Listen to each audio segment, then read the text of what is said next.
The only item tonight on the work session is the North Shore Neighborhood Plan.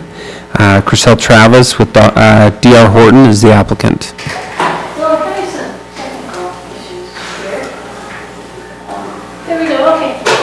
If you want to come to the hot seat, Chriselle, so if there's questions. I did it.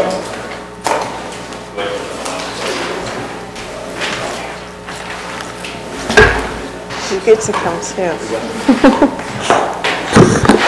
Good evening. Oh, I think I did it. Okay, so tonight we're going to talk about the North Shore Neighborhood Plan, and you have talked about this in a previous work session. This is a work session. They have now actually submitted an application formally for a neighborhood plan. So this work session is just that. It's an opportunity for you to ask questions and for you to give some preliminary feedback to the applicant. The staff has gone over the neighborhood plan. The Planning Commission had a really good work session, gave some direction. Now they're interested in hearing your direction, then they'll go back and revise the plan, and it'll show up before the Planning Commission and the City Council at a later date. So as you will recall, this neighborhood plan is one of several processes that we've gone through relative to this project. Another of the processes is on your agenda tonight, and that's a rezone. But first of all, there was land that has been annexed almost, that's owned by McLaughlin and Nolan is what we've referred to it as. And you folks have approved it. The plat's almost ready. We have it. It's ready to go. So it's this close to actually being official. And it'll be complete when accepted by the Lieutenant Governor's office, which we hope to happen very soon. The second thing we did is we created the mixed residential zone, and your packet had a copy of that zone for your information. And then rezone of the property that's already within the city limits, and we'll talk about that later tonight. So we've gotten the application for neighborhood plan, and we also received an application for a preliminary plat for the first phase. And we will begin to look at that once we're a little bit farther down the line on the neighborhood plan. So again, the process is the Planning Commission reviews and makes a recommendation to the City Council, and City Council is the land use authority for neighborhood plans. Planning Commission had a number of comments on this. It's all in your staff report, so I'm going to go over it really briefly. They commented about... Nora? Yes. Real quick, business item 2 that's in our policy meeting. Yes. If we kind of address both those at one time, and then we can have the discussion on all this project at once, and then once we start into the business session, we don't have to rehash. Sure, no problem. I can do that. So on the neighborhood plan, the Planning Commission, like the open space amenities, had a little bit concerns over the architecture, parking reductions. A couple of them indicated that they were not in favor at this point of considering a parking reduction for the multifamily. Chriselle will probably address that a little bit in her presentation. They talked a little bit about the possibility of there being some boat storage area, since this is right on the lake near a marina. Maintenance of the transit corridor right-of-way. The city will maintain that at a minimal level. There was discussion about the future transit and a potential future transit stop.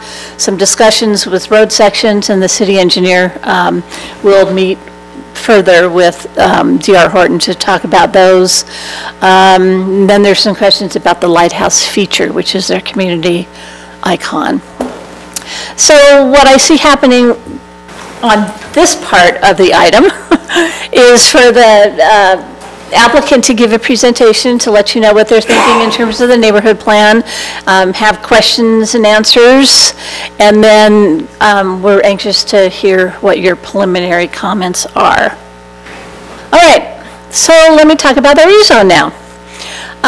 One of the items that has to be done as a part of this big North Shore area is that there are properties which are already within the city limits, so they're not a part of the annexation, which are currently zoned agriculture and are included in the neighborhood plan, and therefore they need to be rezoned to mixed residential. So on the map here, all the red area is the area that's being discussed, but the zone is the little box at the top and the little box at the bottom that are outlined in black.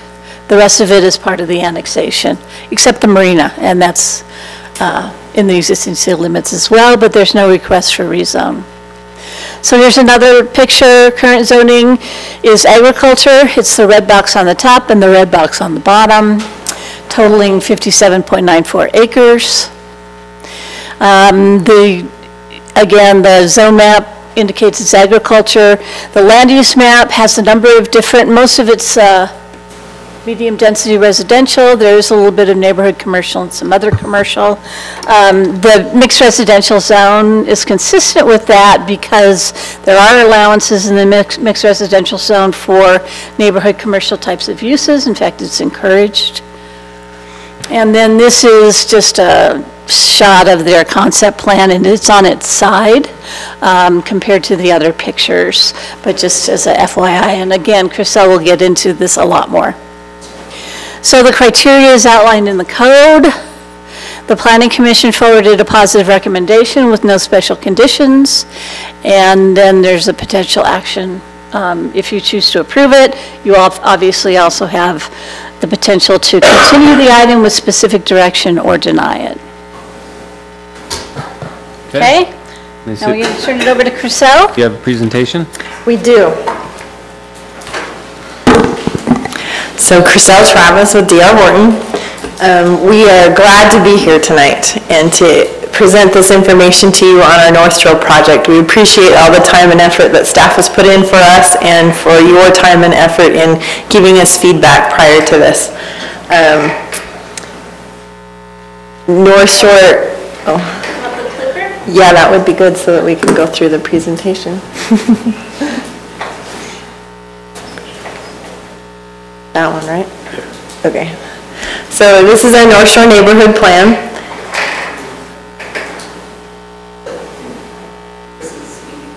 I didn't click anything.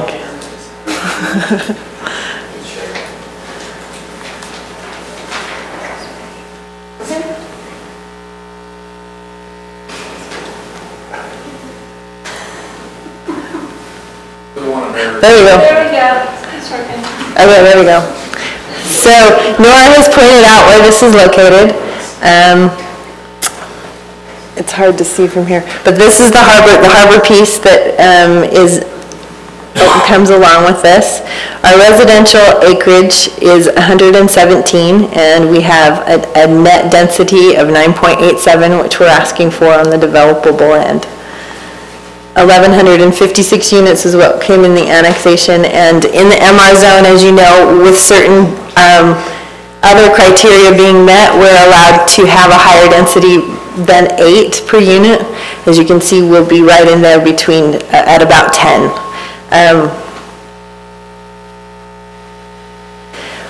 We are dedicating the 180-foot right-of-way to the city for the expansion of Pony Express and a possible transit station, and that's how we'll get to that density of 10 that we're asking for. There's where we think the spot can go. You guys can decide. Our neighborhood plan is, we've shown this in the in the intensity levels. But you can see the acreage is there, and it matches up with the lotting plan. We'll have apartments, condos, townhomes, small lots, and larger single-family lots. This is our transportation network plan, and I should probably caveat this. This is all based on our old plan. At the end, you'll see the new plan. But we have our transportation corridors, our right-of-way. So the purple road that you see there is our main backbone, and we are asking that it be a public road. There is a slightly different cross-section that we're asking for, and in working with Public Works, this is kind of still a work in progress, but we're asking for it as a different corridor because of the utility layouts and because it is the main structure, so all of our services and backbones would come off of that. It's still the same cross-section as a local road, so the asphalt widths haven't changed. It's behind the curve where we asked for an 8-foot trail and some additional PUEs. And in working with Public Works and Engineering, they didn't see a problem with it, but we're still working with the shift that's coming on how that would be. All the other roads are as they're marked. Most of them are public. Let me go back to that one. All the yellow ones would be public. All the orange ones are private, as well as the blue ones are private. Then you have the 180-foot right-of-way, and the purple one is slightly different, but we are asking that that be a public road. So you can just see the different layouts for the roadways that we're asking for. These are our phases of development, and the darker blue section on the south end is our first one, which we applied for a preliminary plat on, and hope to be working through that soon. The major portion of the MR zone and these master plans is our character and theme. So I've invited our landscape architect, Rob Donegan from Blue Line Design, to come and speak with you about our open spaces, as well as we've got our architecture. You won't see anything majorly different. We've introduced the Cape Cod architectural style to this plan, but these would be the 5 architectural styles that we are offering for this North Shore plan. And then this is where we jump into open space and trails. So I will turn the time to Rob. All right. We're excited to be here. We're actually grateful to D.R. Horton. They want to do something special here and unique here, and we're excited to be involved to create something that's unique, identifiable, and has a great character to it. As you see on the screen there, obviously this is just the overall open space plan that shows the trails on there as well. Along with that main boulevard that's going down through the project, we also, like Chriselle mentioned, have that main 8-foot trail that runs along that boulevard as a big amenity on the project. And that really hits some of the key open spaces that are included as part of the project to connect everything together. Beside that 8-foot trail, we also have a soft surface trail on the west side there that's highlighted in yellow. And a couple other trails. One's an existing trail on the very south end of the project, and then another blue trail that you see there that is a connection from that existing trail along the southeast end and back into the project. So again, lots of connectivity, lots of open space to make this a great project. This is a similar graphic. It just breaks down some of the major open spaces in the project, some of the major amenities, and it shows the programming in those. And so I'll just quickly kind of run through the highlight of those, and let me put my old man glasses on here. We can go each. Is there a... So the slides go next. Oh, sure. This one. So. Okay, so this is the overall, like Chriselle says, there's graphics for each of these as we go through. So just keep this in mind as we flip through these slides. Oh, it's highlighted. It highlights. Wow. So the first place we'll go this is called the beach. And this is the core of the project here. This is where the clubhouse is going to be, a very iconic architectural structure that is just packed full of recreational amenities. If you're familiar with the other project, forgive me, Legacy Farms, that D.R. Horton has done in Saratoga Springs, they've kind of introduced this idea of a Terra Park, which is, kind of alternative, naturalized play, theme play, rather than just your traditional playground that just has bright colored post and platform, plastic and metal. And so one of the key elements in this park, the beach, in addition to the clubhouse, is, as you see on the east side or the top side of the page here, is a nice sized Terra Park there. And again, we want to have this integrated design theme throughout the project that ties everything together, that is a nautical theme, obviously, to go along with North Shore. And so that Terra Park, and I'm going to skip back and forth here, the perspectives next here. So this is just a perspective looking from that east side of the beach, looking across the Terra Park, towards the clubhouse, towards a splash pad, and actually a pool that isn't reflected on the design, but will be included on this site as well. So that Terra Park, we'll have some berming, slides, again, a nautical theme where we may have these pier posts that come up, ships that, have masts and rope climb nets and different things like that. Just really engaging, exciting park and playground for the residents in this community that ties in, again, into the overall theme. Flip back to the beach, yeah. Yep. So part of that, if you can see from the top view, it looks like a broken ship, right? It's a wrecked ship, so that's part of our theming. Also, you saw on that next slide, you saw the boardwalks. We won't be building boardwalks literally out of wood because that doesn't work in our environment, but we are going to have a planking design with the stamped concrete in some of those areas that will pull you like you're on a boardwalk and direct you down those paths through our wayfinding systems.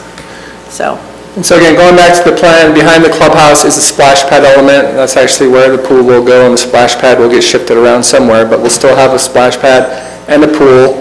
To emphasize the nautical theme, we're proposing for our shade canopies, many of our shade canopies, to be fabric shade sail, to go along with a ship, a sailboat.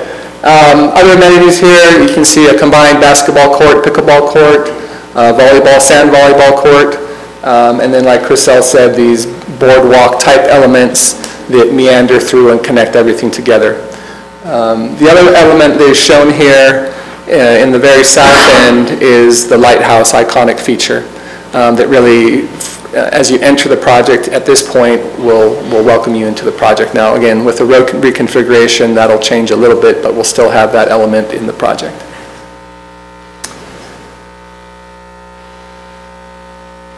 Okay, going to the next main park here. This is within the multifamily development in phase 1, like Chriselle said, between units. And again, going along with the theme, we're calling this park the Sails. And this has a smaller Terra Park included in it between the units. And here's a little perspective sketch of that. Again, nice shade from the shade sails, and then kind of a mirrored or shadowed net climber system underneath that, with a nice, mellow climbing wall there, and again, some pier posts and some different elements just to make it fun and interactive for the children. And again, consistent with the community theme. And hammocks, as you can see in the picture there. The hammocking, along with going with the kind of the nautical theme, with sails and hammocks, and that's an element that we have kind of dispersed throughout the community to help tie everything together as well, and just provide some passive recreational areas for the community to go and relax in these open spaces. North Park, at the very north end of the project, kind of a pass-through park, again behind single-family units there. Not too heavily programmed, just more of a passive recreational space. Still amenitized with a meandering pathway, nice vegetation, some grass areas for people to just go walk and relax in their community. South Bay, again in phase 1 in the multifamily area. We're really excited about this one. It's a pretty decently sized space.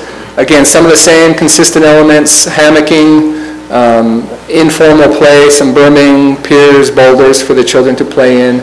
There's actually a more formal play area here that will be a tot lot associated with it, and a pavilion, another boardwalk element there.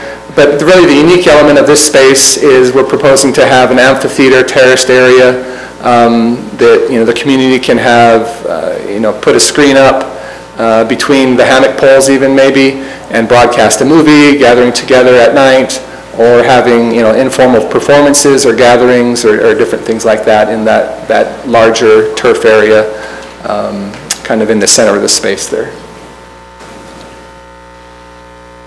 There's your perspective of it. This is looking to the northeast across the open area to the terrace seating for the amphitheater with the tot lot behind.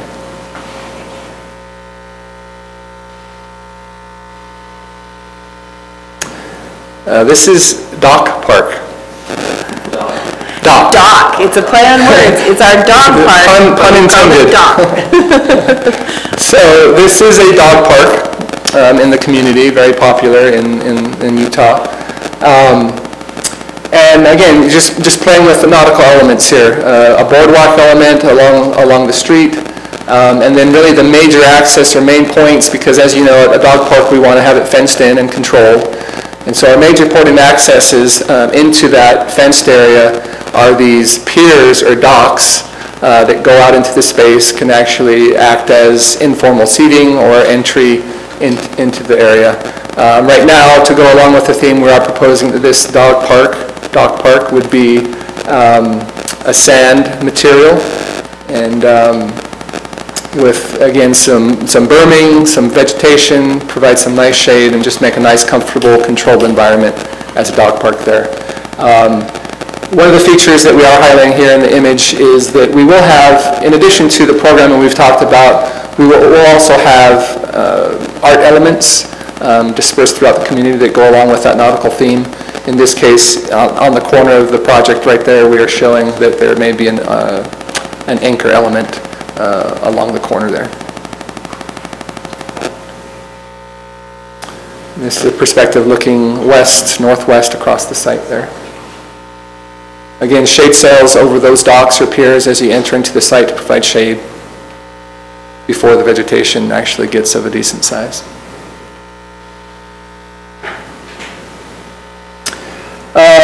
A small ancillary space here we've named Driftwood Park. Again, bringing the nautical theme, beach theme into this at the corner there.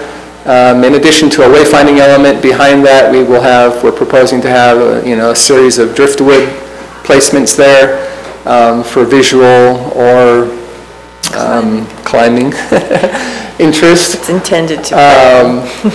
In addition to a soft surface meandering path that meanders through this smaller space in between units, again with some berming, some hammocking poles there, just again kind of a nice little meandering passive space.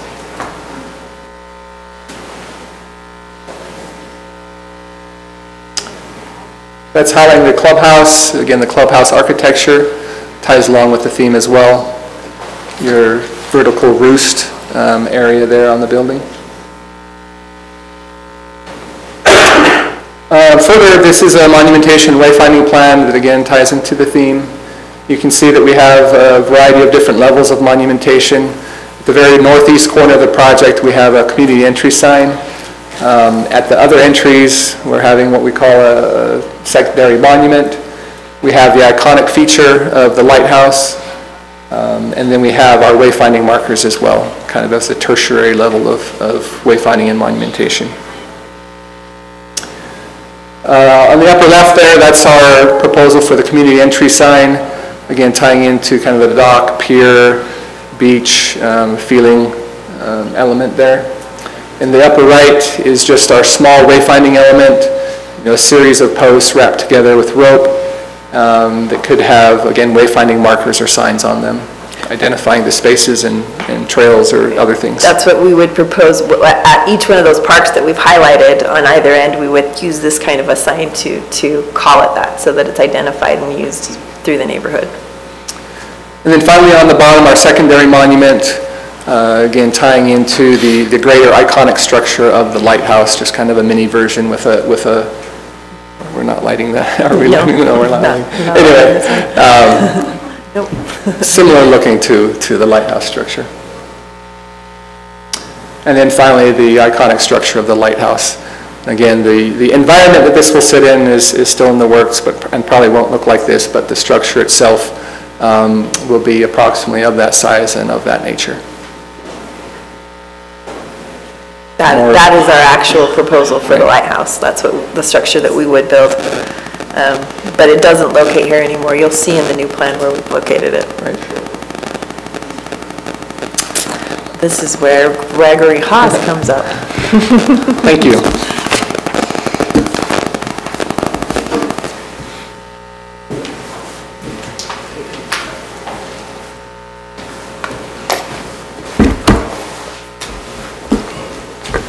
Greg Haas with SOMAS. Do you need my address? I've been here so many times. And we didn't rehearse this, so I quite honestly don't know what I'm supposed to say. Just go through each one of the lot types. Okay. So we have 5 different categories. The single-family lots are approximately, well, the smallest lot size is 5,000 square feet. They'll range in size between 5,000 and 7,000, somewhere around there. We have cottage lots, which are similar to the cottages that are constructed in legacy farms. They're on a minimum size, lot size of, well, I should put my old man glasses on here too, 3,200 square feet, so it's approximately 40 feet wide by 85 feet deep. And the architecture you see there is the Cape Cod style. Yeah, we had the Cape Cod on all of the examples. The next one we have are the townhome lots, and these are, again, similar to what we've constructed in legacy farms. They're a 25-foot wide, 24-foot wide townhome, and they're attached. The next one are the rear-loaded townhomes. There's two categories here. We have the 20-foot wide product, and then there's another product that we're proposing that's a mix with some 20-foot wide product with some 16-foot wide units sandwiched in the middle that D.R. Horton is developing. And then finally, we have the apartments and condos, and They're still a work in progress. we're still working out the kinks on that. But they're approximately plot at what, about 30 units to the acre? 20, 25, 30, somewhere around there. That's it. Do you want to talk about the lotting plan? Yeah, so this is the proposed lotting plan for North Shore. You can see the different products that we would be offering are highlighted in the different colors. As he went through those lotting plans, you could see they were individually highlighted. There are several products that are offered in North Shore to make up the 1,156 units that we'd be asking for. They're very similar to what you've seen in Legacy Farms. The new new product that we are introducing here that hasn't been built in Legacy Farms is our 16 and 24 foot. It's a 3-story townhome unit, which we've discussed with you in previous work sessions as having a flex space possibly on the bottom floor. But then this is our constraints map. We are aware and have gotten soils reports. We're working with I don't know whether to call him a wetlands specialist, what he is, but he's gone out and looked at things. We are in the floodplain, so we are working, as you know, to mitigate that floodplain by raising our elevations. We're almost to the point where we could have that pad certified and begin development. And I shouldn't say we, Mr. McLaughlin is working on that. It's his land to do that work for, but we are working through that. The other piece of this puzzle is the Harbor Park, which we are offering to the city. It's a spot where you guys can amenitize and become a city park. We'd also propose that you have some of that. One of the concerns that came up from Planning Commission was RV and boat storage. This would be a spot where you guys could do some of that and capture some of those revenues that are available, because we don't foresee that with the product mix that we have, that is not an area that we've been able to accommodate. So I think that if there were boats, we don't know how many there could be. It's really up to the buyer, their income, and what they love to do, right? So that's kind of how we've addressed that. These are just a couple of concepts of what you could accomplish on that Harbor Park piece. And here's the new I should have done a drum roll to lay out this new lotting plan. As you can see, it's not drastically different. The product types are the same. The intensities are pretty much the same, but what's changed is our major spine road, North Park. We're not sure what we'll call it, Avenue Boulevard. It was North Shore Boulevard, has shifted to the west, so that we can meet the spacing requirements between 2300 West and our major spine road. Old Saratoga Road, sorry.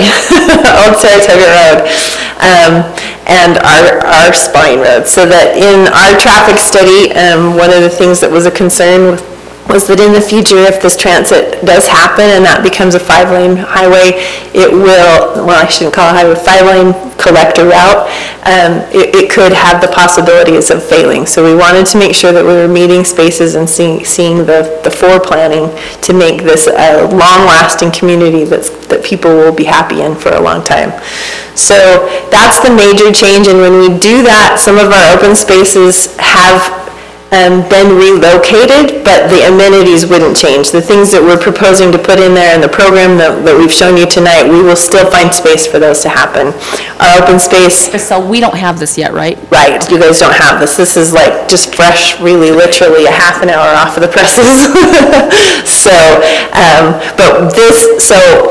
we will be revising the book that you guys do have, and all of our base files will now follow this. And we'll update all of those graphics so that when it does come up for approval, it will match and everything works for it. But we wanted you guys to know that we have responded and that this is where we're headed, and we feel like it's a great location. The lighthouse, we've added a roundabout in our center and shifted the clubhouse to the west. So the clubhouse used to be up by the well site number 2, and now it's come down a block. And we've added a roundabout there, and we would be locating our lighthouse in the center of that roundabout, so that it truly becomes the icon and the center of this focal point in our development. So as far as I know, that's our last, there's the more beautiful slide, trees. That's all that we have, so we're open to listen to your feedback, and we're anxious to hear what you guys have to say.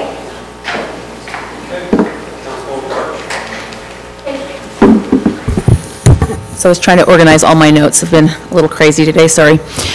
So first of all, as far as the theming of the open spaces and the general theming, I think it's great. I really like the open spaces, the parks. I think you've done a good job on those. As far as the architecture goes, I have to say I'm very disappointed. One of the things that you say about North Shore is that you want to focus on the waterfront and all of that, and yet you go through and do things like use wording directly from Legacy Farms, talking about wanting to match the colors of the earth because it's, so obviously go in and make a lot of cleanups. You've got a whole bunch of areas where you mention Legacy Farms instead of North Shore. That's kind of bad form. You have better products than that, and I expected more than that. So on the actual architecture, I'm going to be pretty blunt. The Cape Cod is not even Cape Cod. It's a farmhouse with some shake shingles slapped on the gables. So I would like to see some actual Cape Cod. You need the higher pitched roofs. You need some of the symmetry that comes along with Cape Cod. There's so much that makes a Cape Cod, and so I would like to see some more of that. That being said, I wish there were more items that pointed toward North Shore in all of the different styles. You can make a modern house and still have it point toward the seashore. So there are other things you can do instead of having Legacy Farms Part 2. I would love to see this really truly be its own product, still be a D.R. Horton product, but be its own product. So take your homes that you've got and face them so it makes it North Shore. So that's kind of my note on that. Other items on the architecture as you're going through is I would love to see an actual architectural style note of what this style is supposed to look like, so that if D.R. Horton for some reason doesn't come in and develop this whole entire project and we have another builder come in, they know what the general theming of this is supposed to be. So actual verbiage, and then maybe some notes on what the townhomes are supposed to look like. Is the entire unit supposed to be monolithic in the same color scheme, or is each unit within the building supposed to be shifted within its color scheme? Those kinds of things. So we have clarification on it, because we're trying to build a code here that could last for multiple different areas, and you want to be able to have yourselves or another builder come in and have it just set out. Right? So those are the kinds of things there. So can I ask briefly, so pages 12 through the next 5 pages have a little bit of that? Are you asking for us to do more than what we've projected there? Yeah, let me give you an example. I got to get to that spot, sorry. Okay.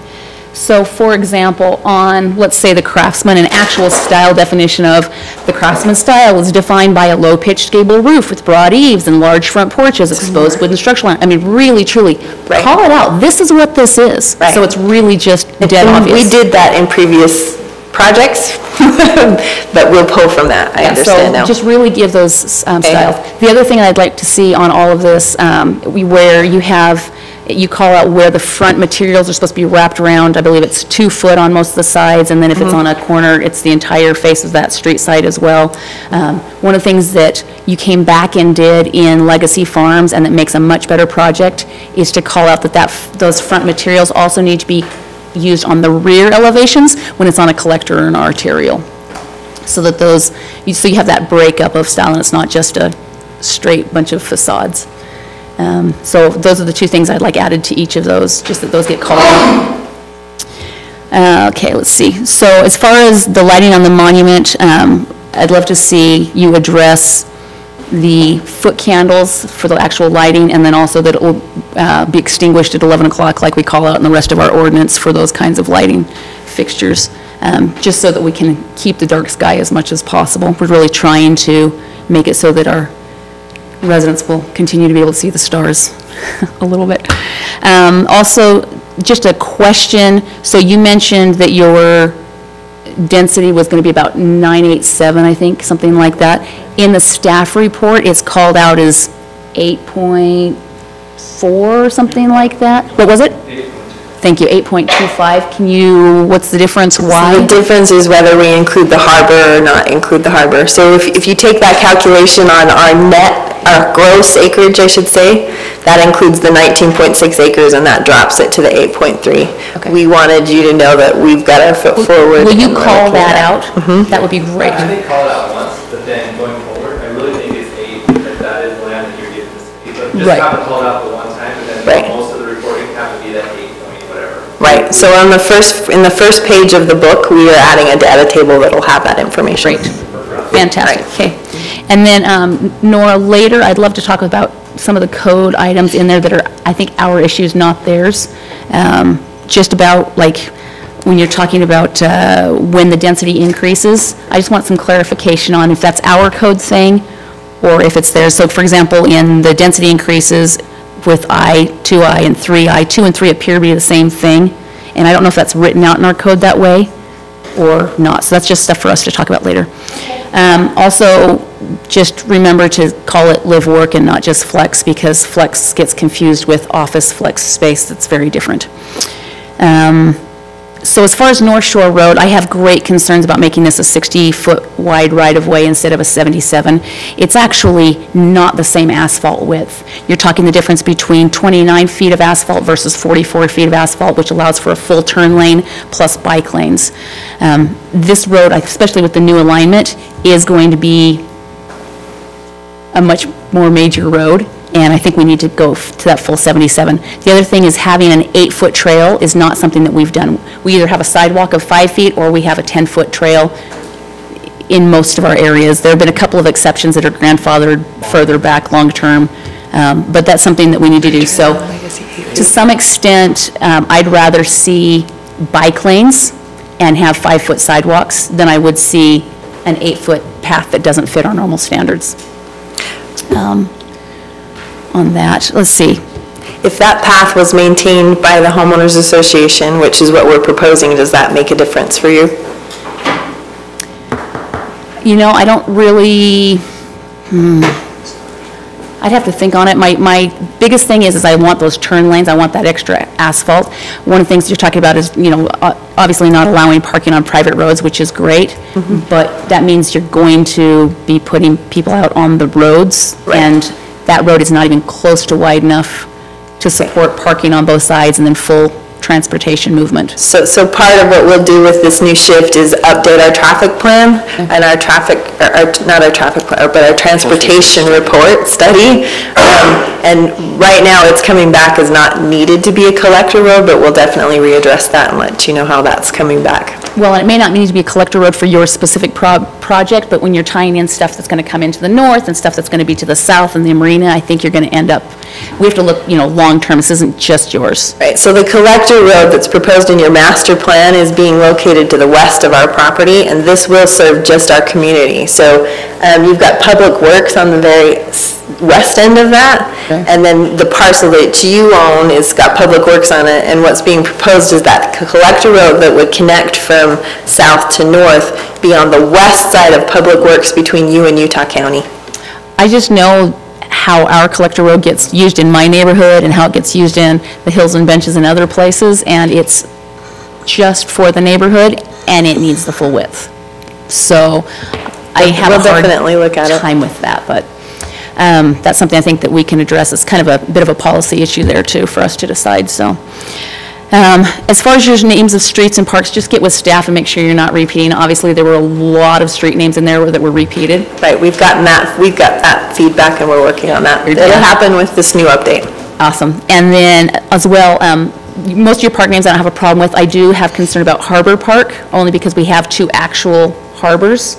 So that might be one you want. We're proposing that. We call it Harbor Park because that's how we know it. You guys can name it whatever we want, because that'll become your one's gonna be park. ours? Yeah. Harbor Park is the piece that we'll donate to you. Right. Right. Okay. Our parks are the beach, the sails, South Bay, Dock Park, and Driftwood.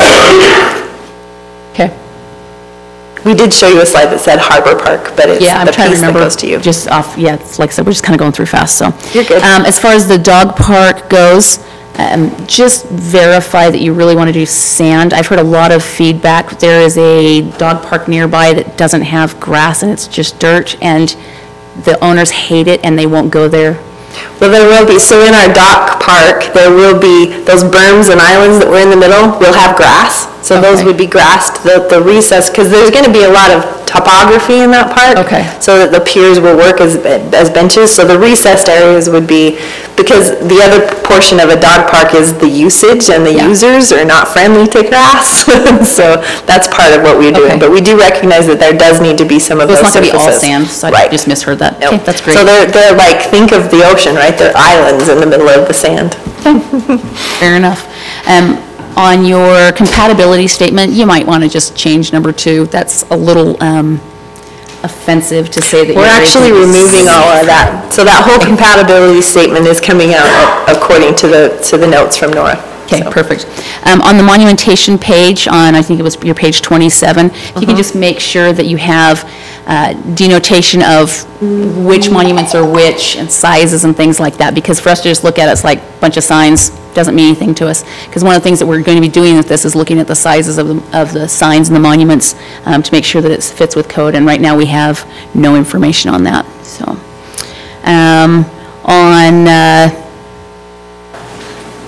I just talked about removing all the Legacy Farms labels. On your page 25, on just your trail markations, what is that blue line? And what, it's not labeled on the, So, so in our submittal, we've updated that. So the blue line was, it's our connection to the existing, I don't know if I can get it all the way back there.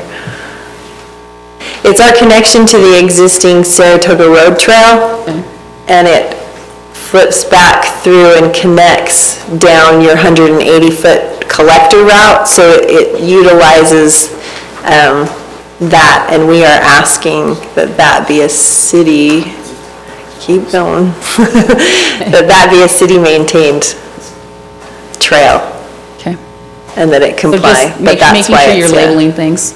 yeah. And then also, what is a full access open space?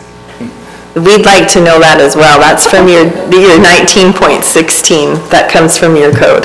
So it's a definition of, Oh, what's full access open space? There are specific definitions in open space, I couldn't put yet. Okay.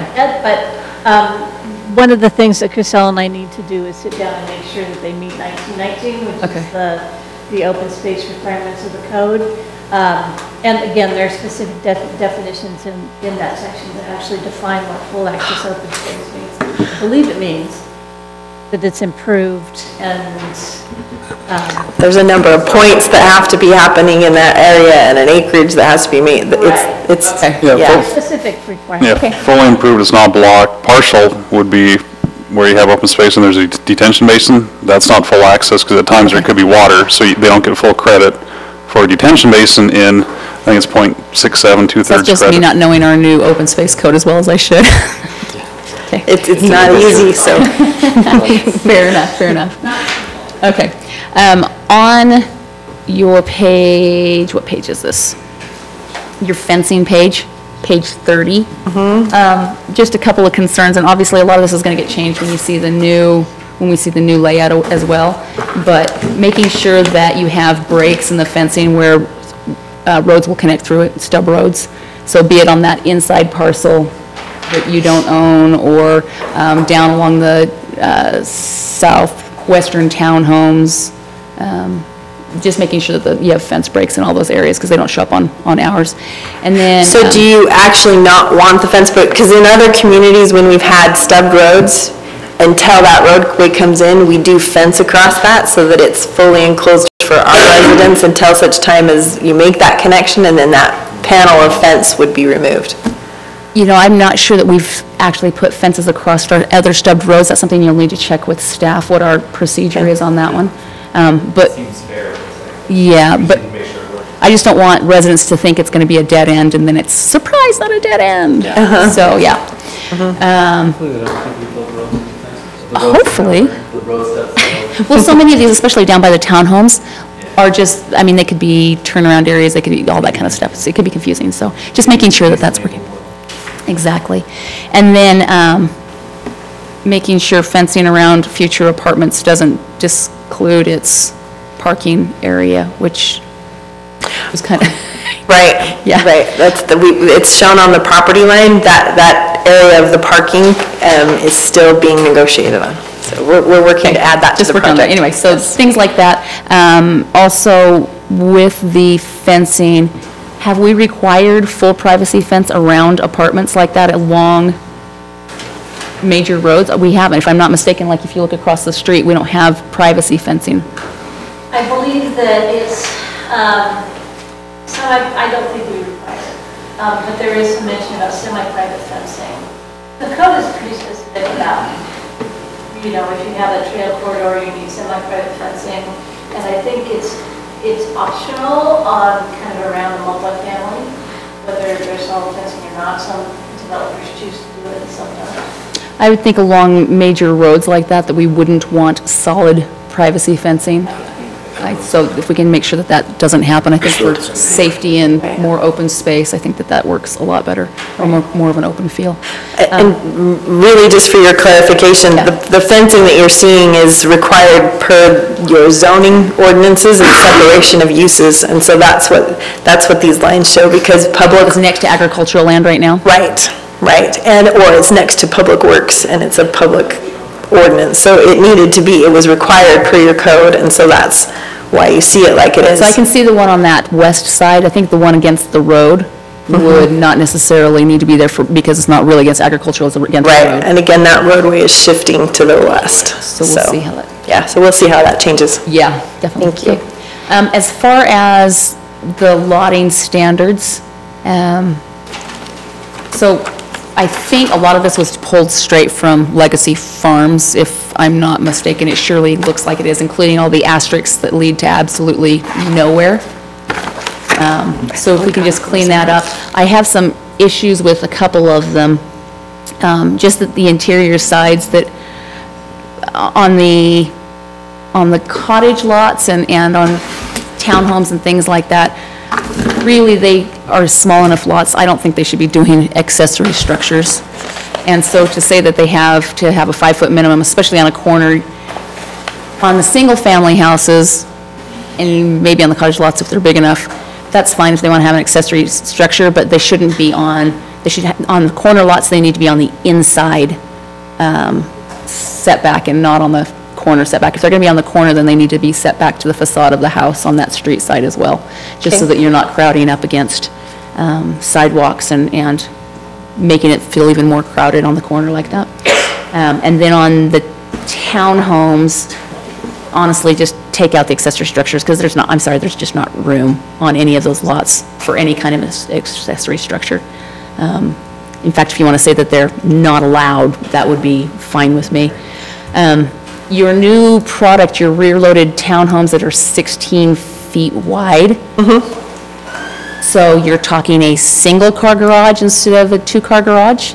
Correct. So it's a single-car garage on a 20-foot driveway. So we still park 2 cars, and then there would, in those areas, we would add the .25 in guest parking. Okay, so Close to those we don't locations. allow for stacked parking to count as your required parking. Okay? We don't do it for tandem garages or anything like that, so your driveway wouldn't count as one of your required spots.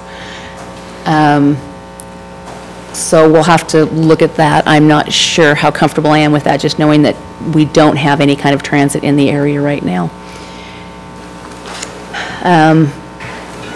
Also, let's see, I think that's most of my items that I had. We already talked about the collector roads, and I think that that was pretty much all of it. I assume, just a point of clarification on your phasing, there's one little piece that's left out. I assume that's the Lee Smith parcel that pops up into the apartments. Yes, that's correct. Are you working on acquiring that little tiny section? As well as the parking. Okay, just want to make sure. That's all I have. Thank you. Councilman Porter.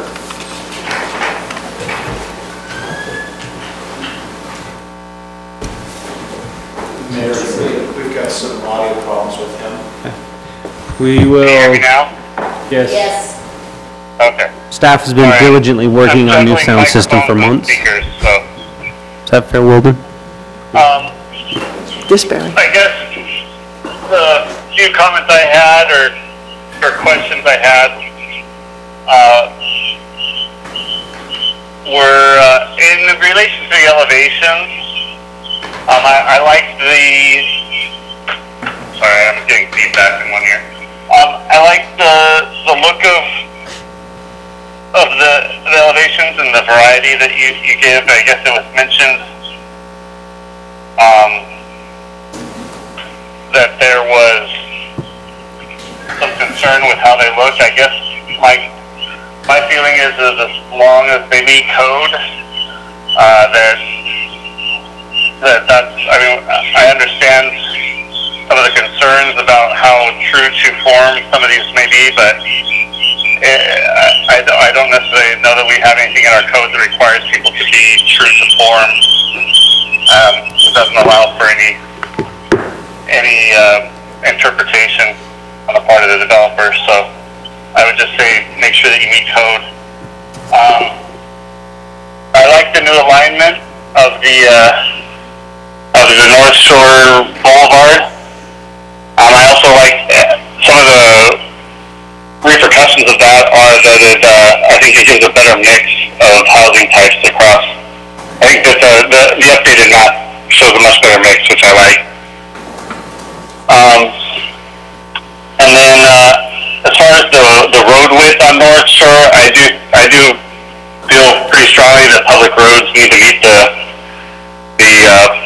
current standard, at least as far as the asphalt width.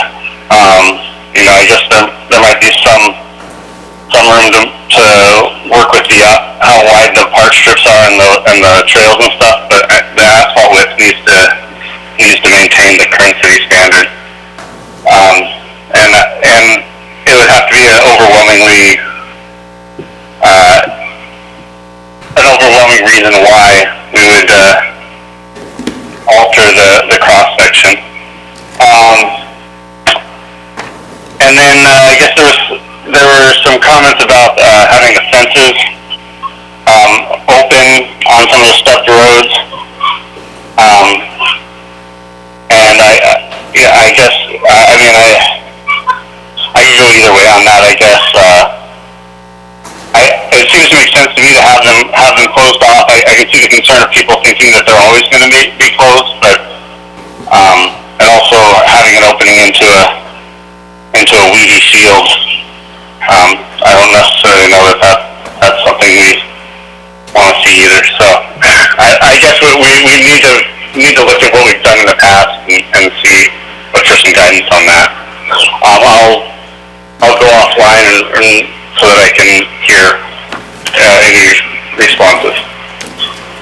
Thank you. Okay.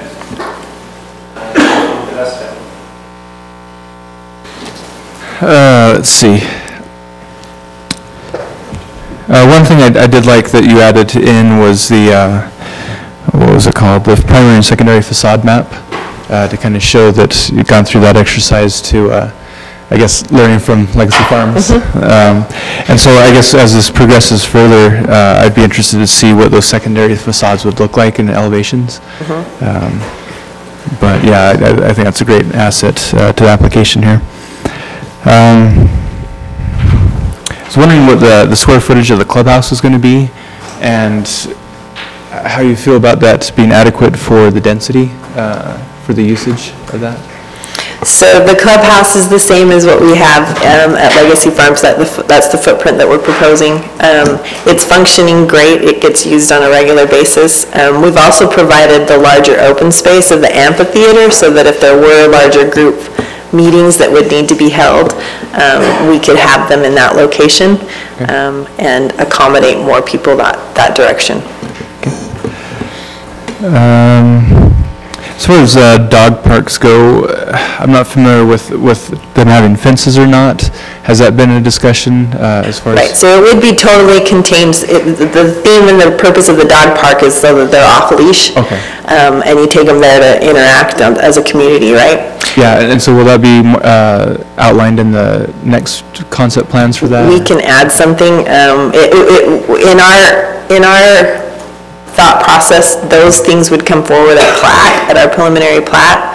You would have that information at that time as part of our submittal for those preliminary plats that they're contained in.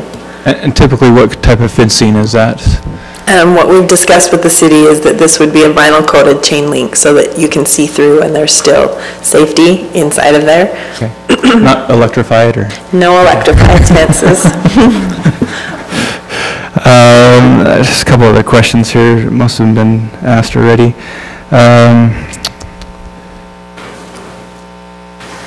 I like the new lighting plan that was brought up at the end. The layout there is a lot better. And I'm still not clear on as far as the available parking for the townhomes and how that works for not only the tenants but the or the residents that are going to live there, but also for the guests. So on the plans, I do see some parking along, additional parking along the streets, but it doesn't seem to be adequate for the distance to the other units and so Right. forth. So because this is such a large-scale plan, we haven't shown all of the parking that's available. And when we come in with plat approvals, then we would need to show you that. And we've made sure that it's there, but it's so minuscule, it kind of clutters everything up. So we haven't shown it on these graphics, but we are aware that we need to provide the 2.25 per your city code, and we'll have those spaces available. Most of the townhome products, other than the 16-foot, come with a 2-car garage and then a 20-foot driveway. Everything that we've proposed here in North Shore has a 20-foot driveway. Okay. Because a lot of those blue and orange, those are private roads, and so no parking's on those, correct? Correct. But in those areas is where we would need to focus on getting that 0.25 guest. But as far as your spatial planning, you have allocated for that density of parking? Yes, okay. Yeah, we have. And with all of them having a 20-foot driveway and a 2-car garage, excuse me, we don't foresee that we should have ample parking. Okay. That is all I have.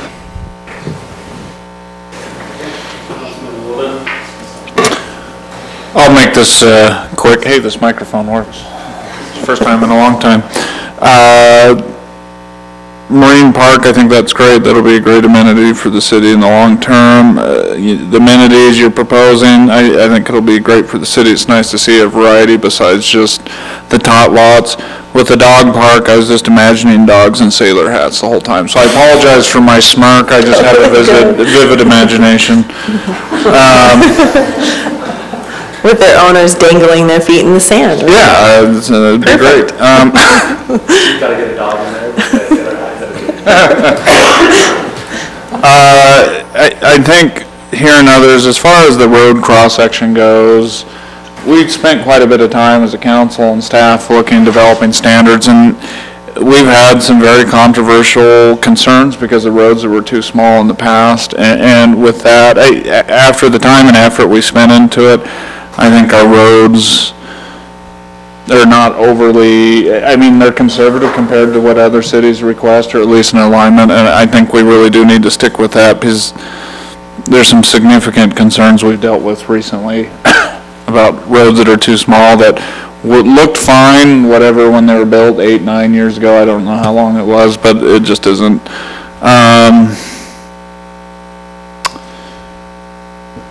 Going through here, and it probably doesn't go this level of detail, but are you guys still planning on using the commercial flex space at all? So we still have units proposed along Saratoga Road, Old Saratoga Road, that would have that. That's our 3-story product, so yes. Okay. Live work. No, that's great. I appreciate that.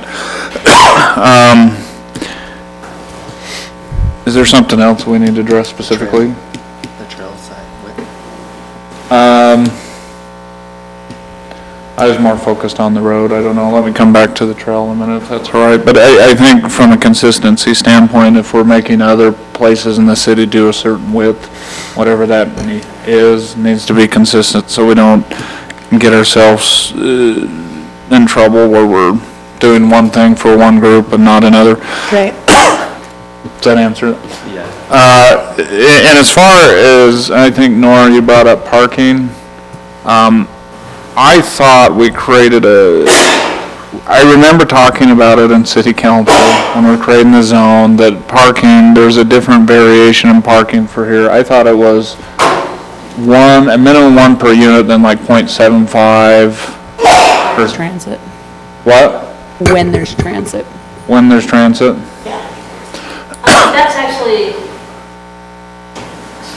That's actually, I mean, with the way the MR zone worked out is that you have to provide code-required parking unless otherwise specifically approved by the city council. And I don't know, they haven't requested a specific reduction in parking. When the site plan and preliminary plat for the apartments or condos, the multifamily comes in, they may request that, I don't know. But in the current version of the plan, they have not specifically requested a reduction. Okay, then I won't address it right now. I just, with the planning commission comments, I thought it was brought up, and then what you mentioned before, so I'm not going to get into that now. So I think that's it. Councilman McComber? All right, so I'm loving the parks. One of the things I want to point out is the amount of amenities and the enhancements of your parks within your product, even with the marina given to the city, because you get a lot of credits for that marina and you still did a lot within your development. It says that you want a good product for your tenants, and I think that says a lot. I can tell you right now, I'm actually on the Legacy Farms Facebook page, because they like me giving them announcements and things that are happening from the city, and they love their neighborhood. They absolutely love it, and so people who move here will love what they're getting because they know what they're getting. You'll have it very clear. These are apartments and all that, just like you did with Legacy Farms. And the people love the Terra Parks. I was so excited when I saw the Driftwood. I love that concept. I really think you should carry that through, because I know you have the Driftwood Park, but even in that Terra Park, some of that Driftwood for climbing. I was shocked. Just on the way here earlier today, it was around lunchtime, I drove through Legacy Farms, and I counted 32 kids on some kind of something in that one swing. So it just shows that it's getting used. It was 32 with adults and children. And so I think that it's very creative. I like the faux boardwalk idea with the cement, because that was actually going to be my concern. I was going to tell you that you shouldn't do wood, because it would look really bad really fast. If anything, I was going to say use Trex or something, but even that is not long-term, and I think that you're making a faux with the cement and just stamping it is a great idea. I like the recommendation, and I would like staff to keep note of potential RV and boat storage at this marina, that we can maybe have a conversation in the future on that.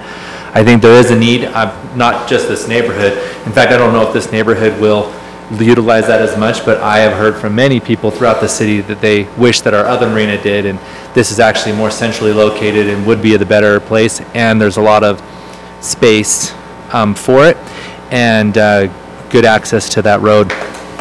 Now, in terms of the proposed road that you want to, for the city to take care of, for me, it would have to meet one of our cross-section standards before I would even at all consider taking on that. We really did take a lot of time. I would say over my time on the council, there's probably been 10 to 12 different projects around cross-sections, and I think we've done a really good job, again, being conservative and giving a lot of choices. So I would love to see you make that work. In terms of the trail system, it has to be 10 feet if it's going to be a trail, because we're just, literally this week, we were at meetings with other neighborhoods telling them they had to have 10 feet. And we then would have to, in good conscience, go back to those same people and say, well, now you can do an 8-foot because we're letting this group do an 8-foot. I think you can make it work. It really needs to be 10 feet just with the nature of strollers, passing, bicycles, different things. I actually sort of hadn't thought of your approach with bike lanes and then maybe just like the sidewalk kind of thing. That's an option that would meet our cross-section requirements, so take a look at that, because then you're still getting the bikes and you're still making it possible for people to, with the strollers, and enjoy a walk. I really like the monument features. I like the logs with the rope. I think that that is so creative. And playing on that with your hammock poles, instead of just having them be just metal, if you can play on that. Right, that's what we're planning. We didn't really point that out, but we are planning on them being wood and wrapping rope at the top and the bottom so that they tie into the They tie in, yeah, because those I love that. I have a set of hammocks myself when I go camping, and you know, and having the poles, then it gives that same effect with the wood, and it grips better with the hammock. If it's just a metal pole, it slides. I'm losing weight, but I haven't lost that much yet. So I don't want to end up on the ground. Again, I appreciate the pool. I think that in Legacy Farms has been a real success. I would definitely look at the sizing of it, because that would be the only complaint I've heard from some of the Legacy Farms residents. And you can even do it with like a jog, like a little bit of a jog, so that the kid area is jogged to the side. If you look at the Saratoga Springs development, that's how and it really adds a ton, because then the kids are playing on the stairs and that jog, and then you have a whole bunch of areas that people can still swim and have that. So just some feedback that I've received or I've heard from the neighborhood. Appreciate it. And then a splash pad is great, and you just need to make the splash pad a compass. Sorry. It is. We haven't designed it, but if you saw it in that graphic, it kind of does look like a compass. Okay, I think that's like perfect opportunity. You have it's like we can do some so coloring awesome. and some things. And then in terms of the main monument, the lighthouse, can you explain to me again, staff, what the concern was from the Planning Commission with that? I was reading it, I got a little bit confused. Lighting, was it height, what was it? I'll tell you in a minute. Maybe. Okay. It was, they just really had questions. Okay. About the 45-foot height. There were questions about lighting, and we had a discussion that it would be restricted so that it wasn't any brighter than streetlights. Soft glow. That's what I was saying. You Soft can glow. easily do You it have to have a light in a lighthouse, but we're not going to make it a beacon. Well, yeah, we don't even allow those. It will just have a Allow those even though. soft glow, and it will be compliant with your I code. personally, during the early evening and things, if it's like similar to what like a store or something, you have it that's lighter, but then it has to go dim, so that, you know, whether it's 10, 11, whatever our code is saying, when it needs to dim. And again, if it's just glowing like you would a street light, that's still gonna, and for me, it meets your objective and the city's objective, because we also do have this great marina that, you know, even though it will close like around 10:30, there's still the trails, and people be walking those, because those technically do close, but they don't really close. People are on the trails at all times.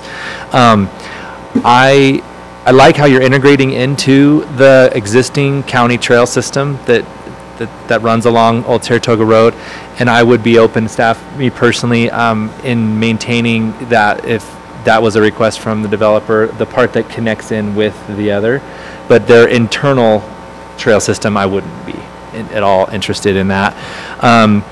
And then fencing, just be smart about it. You guys are. I mean, you guys will make it work and make it as open as possible and still meet all of our code requirements.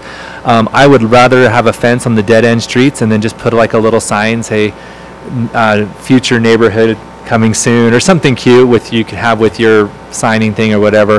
But that way, it's not even just on a plot, because it's one thing to put it on there and say, oh yeah, you know, and who reads that entire packet when you're buying a house, really?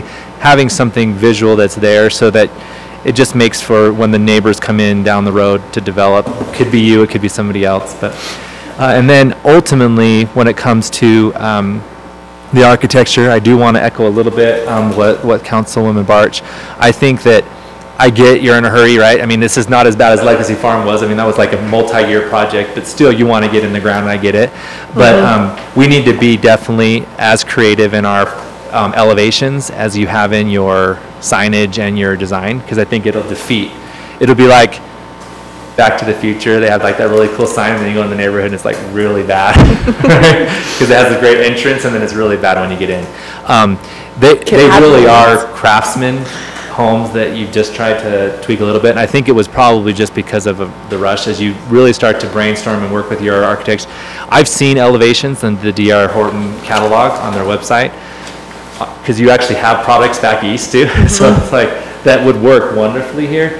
And again, the 360, a horizontal bar across the back doesn't really make for that 360 kind of architecture where it needs to be. When it's backing up against something else, who cares, right? I mean, that's totally fine. It's backyard space, whatever. But where it becomes visual, let's just not do the same, have the same situation like we did with Legacy Farms.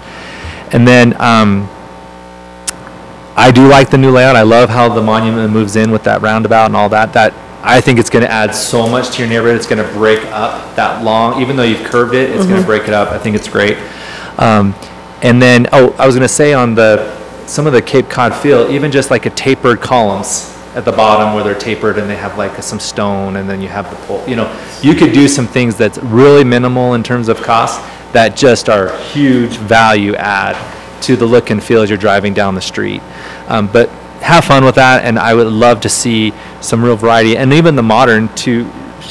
I always don't want to say Shelley, and I'm trying to be more formal, but I've been watching Parks and Recreation, so it's been really funny. But because they always refer to each other with their nicknames and stuff, it's really funny. But it's so us, so many ways. But so one of the things that I would love to see, though, is just that level of creativity, because you've done such a wonderful job on all these other areas, and I'd love to be able to see that continue through and have the people be really proud of their neighborhood. And I think that covers it all. Was there any other key points? I think I covered them all. Okay, so I'm looking forward to the next phases. And one of the things, I remember my last thing. So North Shore has a really unique and fun location with so much potential, with like the marina, with transportation and all of that. Even though the transportation isn't maybe for a few years down the road, let's not lose sight of that, and let's really still embrace that. And then, and as you're working through the parking, really work with staff so that I don't want to can comply there. Let's just, they comply. We've worked on parking standards.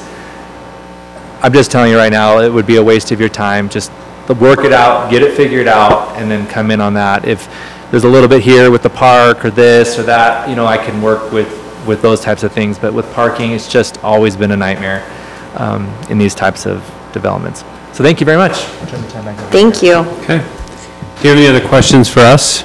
I don't think so. Okay. Does anybody have any questions? I'm good. Okay, perfect. Thank you. Okay. We will move into the policy session and take care of item 2 now. So I will call the City of Saratoga Springs City Council policy meeting to order on Tuesday, July 17th, 2018 at 6:17 p.m. Present tonight, we have Councilman Podeska, Wilden, McComber, myself, Councilwoman Barge. Councilman Porter is on the phone with us tonight. Councilman Wilden, will you offer our invocation? And then Rome Goodman with Troop 1230 will lead us in our pledge.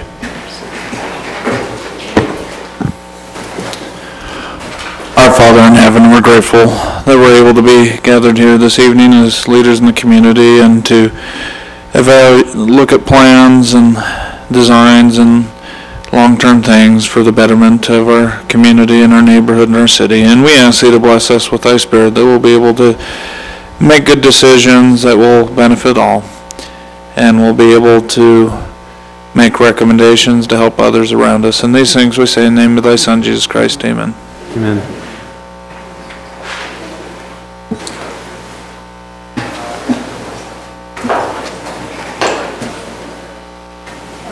May the audience please rise.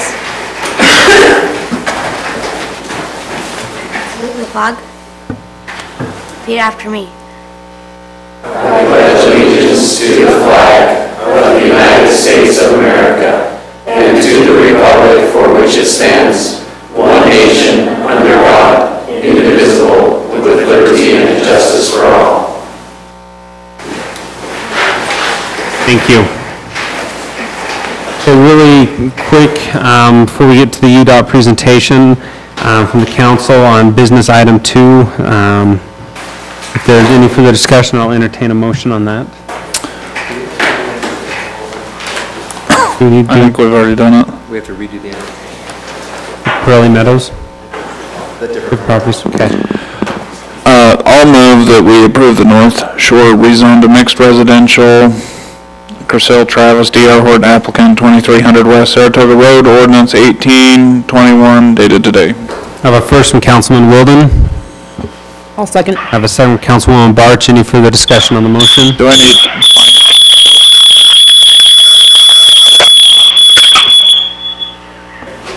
I need findings, staff findings and conditions, and amending to add staff findings and conditions? Second. And then amended first and second. Any further discussion? I just want to point out that my vote is based on the fact that the marina and other key amenities that are coming into the city for voting for this density. Ditto. And I just had a question on, thanks. I just had a question on as far as why the marina wasn't being rezoned at the same time? Because it's not going to have houses on it? Not mixed residential rezone. But, so we can just leave it agricultural for our, okay. Good question. Okay.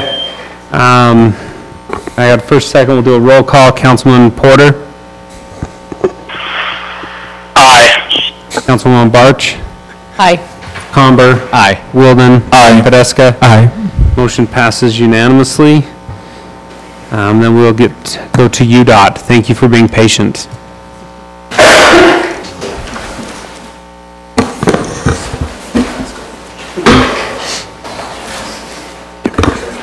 All right, my name is Matt Parker with UDOT, and I have Ed Rock from WSP here. He's our consultant on the SR 73 State Environmental Study. And we're here to give you an update on where we're at in the process. And I think we have a little slide presentation here, real short. Just a few. So as of today, we are releasing actually it may have already been released, the actual draft of the State Environmental Study. And this is a slide telling you kind of where we're at in the process. And in the lower right corner of that is actually exactly where we're at of releasing that draft study for public comment over the next 31 days. And we actually have a public meeting coming up, and I'm just here to invite everybody to that. So this is actually just a photo simulation of what the roadway would look like. It's a freeway with frontage roads that go along it, and it does actually accommodate transit, because I know you were just talking about that. So, so that's actually at the Ranches Parkway intersection for your information. And our as I said earlier, our draft environmental study was put out, I think at 5 o'clock today, and it's open for public comment. And there's 3 ways to make comment. One is in the public meeting that we have on the 31st. The other one is via email with the email address listed here, as well as people can comment on the website as well. David, you'll get that out on our social media? There it is. Perfect. And we also have 6 copies for the public to be able to have access to in case they can't get onto it, electronically. And so when I'm done here, I'll hand this over to the mayor for the city to have a copy open for the public. And there's actually one already at the library that I dropped off, and there's 2 at Eagle Mountain City, and then we also have one at UDOT at our main office, our complex up in Salt Lake, and then also one down in Orem for the public to be able to view. So that's just for everybody's information. And also the public hearing is going to be at Black Ridge Elementary School in Eagle Mountain City at 6:30 to 8:30 on July 31st. And there's a phone number and an email address for anybody to ask any questions or if anybody has any questions about it. Okay. And of course, everybody is welcome to come and make comment. There will be a recorder there to record comments, and we will be addressing those comments after the 30-day period and be closing out the document. Perfect. Thank you. Yeah. Any questions anybody has? I think we're just happy to see this moving forward. Okay. You guys have done a great job. All right. Thank you. Thank you. I'll drop I'm going this to give off. that to David, and he'll make sure we have that. I can do that. Thank you for your time, everyone. And thanks for your patience. No problem. Okay, public input. Time has been set aside for the public to express ideas, concerns, and comments. Please limit your comments to 3 minutes. Please avoid repetitive comments, and please be respectful in your comments. There's no public hearings tonight. Is anybody here for public input at this time? Seeing none, I will close the public input. I'm going to move the reports to the end of the business items. So we'll start with business items. Pirelli Meadows, Saratoga Springs Lehigh Boundary Adjustment, readoption of ordinance 18-20. So yeah, this is just the same boundary adjustment. We just didn't send the paperwork to the Lieutenant Governor's office within 30 days, and so we're just redoing this. I would note that there was a condition of approval last time with the boundary adjustment, and that was with respect to that southeast parcel. And the request by the council was to address that off of Evans Lane. That is taking place. It will be addressed off of Evans Lane, so that issue has been resolved. And the developer of Pirelli Meadows is here if you have any questions about that. Okay. Do you have any comments, or? No, I have no comments. I just wondered if you guys had any comments. I know it was Councilwoman Barshik that had the concern, and the address on that lot 7 is 1599 Evans Street. And then all of them had Evans Street addresses along there. Perfect, thank you. And it's also the same coordinates, so it's 15-something south, and the rest of them are also south, so they didn't, in other words, they didn't address east or west. So that's No, I good. appreciate that. I think that'll make it a lot cleaner for public safety. Okay. Perfect, then I'll entertain a motion.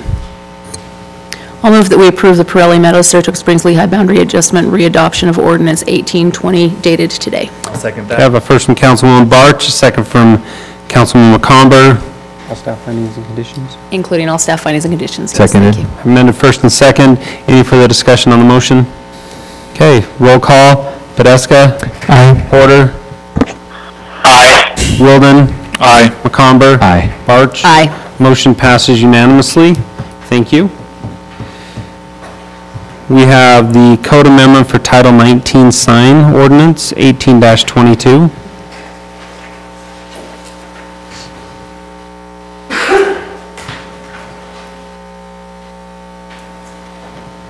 can stay. It's okay. You can stay. I'll just move on. Yep. Hello. How are you guys this evening? Yes. One of our new planners, so this is her first presentation. She's very excited. So I'm working on the code amendment for the minor code amendment for the sign illumination. So it is for the Maverick Center, which is in our regional commercial zone by Redwood Road and Ring Road. It's encompassed currently by R110 residential. So last September, you guys had a work session regarding the sign illumination. Maverick came to you. They had some information regarding a lighting study that they had. They presented it to you with that information. Since then, the Maverick has come to the city. They have built their building, and their sign permits have been approved by Planning Department. And so since there was a delay in things, they decided to apply for the code amendment to allow to have illuminated signage, which would face residential areas. So currently the code does not allow for sign illumination to face residentially zoned properties. And so the new proposed code would amend this and allow for commercial uses facing residentially zoned properties to have illuminated signage at a reduced brightness. So the current code states that no illuminated signage shall directly face adjacent residentially developed or zoned properties, including properties across a street, directly facing, meaning perpendicular and within 15 degrees of perpendicular in either direction. So when Maverick came to the city in May to make their proposal for an exception, they proposed saying illuminated signage may face adjacent residential developed or zoned properties in the sign if the signage is automatically dimmed by 50% so as to not exceed 1 foot candle as measured 1 foot from the surface of the sign from sunset to sunrise. So staff took this information in. We also rewatched your work session from last fall to understand your concerns as well as Maverick's concerns.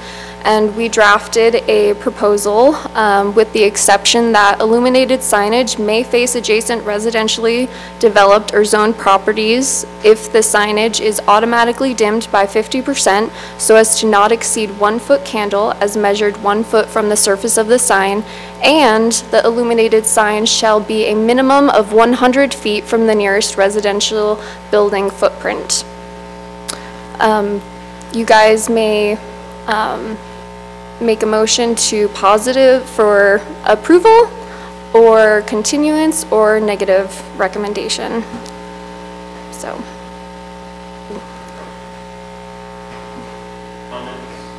Okay, Councilwoman Moore? No. Councilwoman Wilden, you can go first this time. Oh, okay. I do remember this generally consistent with what we were talking about in the past. My question is, so the homes across Redwood Road on the other side, how far away are those? On the east side? Yes. It's across the golf course. Across the golf course? More than 100 feet. Well, I know it's definitely more than 100 feet. Where I'm going is, So it's- I know it's not, sorry, go ahead, I interrupted It's you. 784 feet Okay. from the Maverick sign to the nearest house across from the golf course. Okay, so I think that's great, and what helped, I don't know if I was watching the video or I saw it in the minutes, someone said, well, what is that equivalent to? And they're like, if they toned it down anymore, it would be less dim, or it would be dimmer than a street light, basically.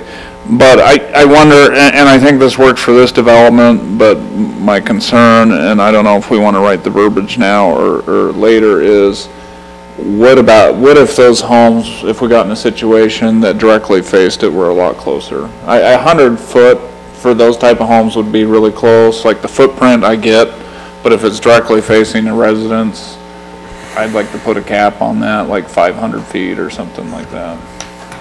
Does that make sense? That totally makes sense to me. Because, I mean, on the sides, it's not going to impact them, and it's not going to impact the residents, because they're, what, 700 and some odd feet, whatever, I think you said 740? I'm just thinking about if this comes up in the future. So I would like to say, for things that directly face it, has to be at least 500 feet away. And I don't think this would change what you're requesting here at all. So might I add, that when I was considering the foot parameter that we would like to establish, I did take into consideration your discussion on Costa Vida, which is up by Pioneer Crossing. And so that, just the property boundaries, that's over 150 feet wide. And so once you get to the building footprints, that's over 240 feet. And so it's not just a code for this one spot, it is for the whole city. And so taking that into consideration, as well as so having the two parts of the distance as well as the reduction in the illumination. Because the equivalency, it's about as bright as having 10 birthday candles a foot away. That's how bright it would be. So if that helps with your discussion. No, I think you've done a great job putting it together. I'm just looking at, and so if we already have something in place, we wouldn't want to make it bigger than that. But I'm fine with 100 feet of what you're suggesting, but just if it's directly facing, say if the Saratoga Springs development and residents were 100 foot just across the street, I would be concerned. But I'm okay with this for right now. We don't have to rewrite the code.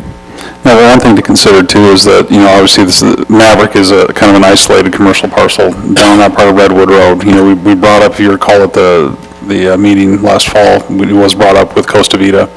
It was brought up, well, there's car street lights, there's the street lights, and that Costa Vida, the lit sign probably wouldn't have any effect on Dalmore Meadows. And so, like she said, this is going to affect any commercial business that may have that potential to have that lighting.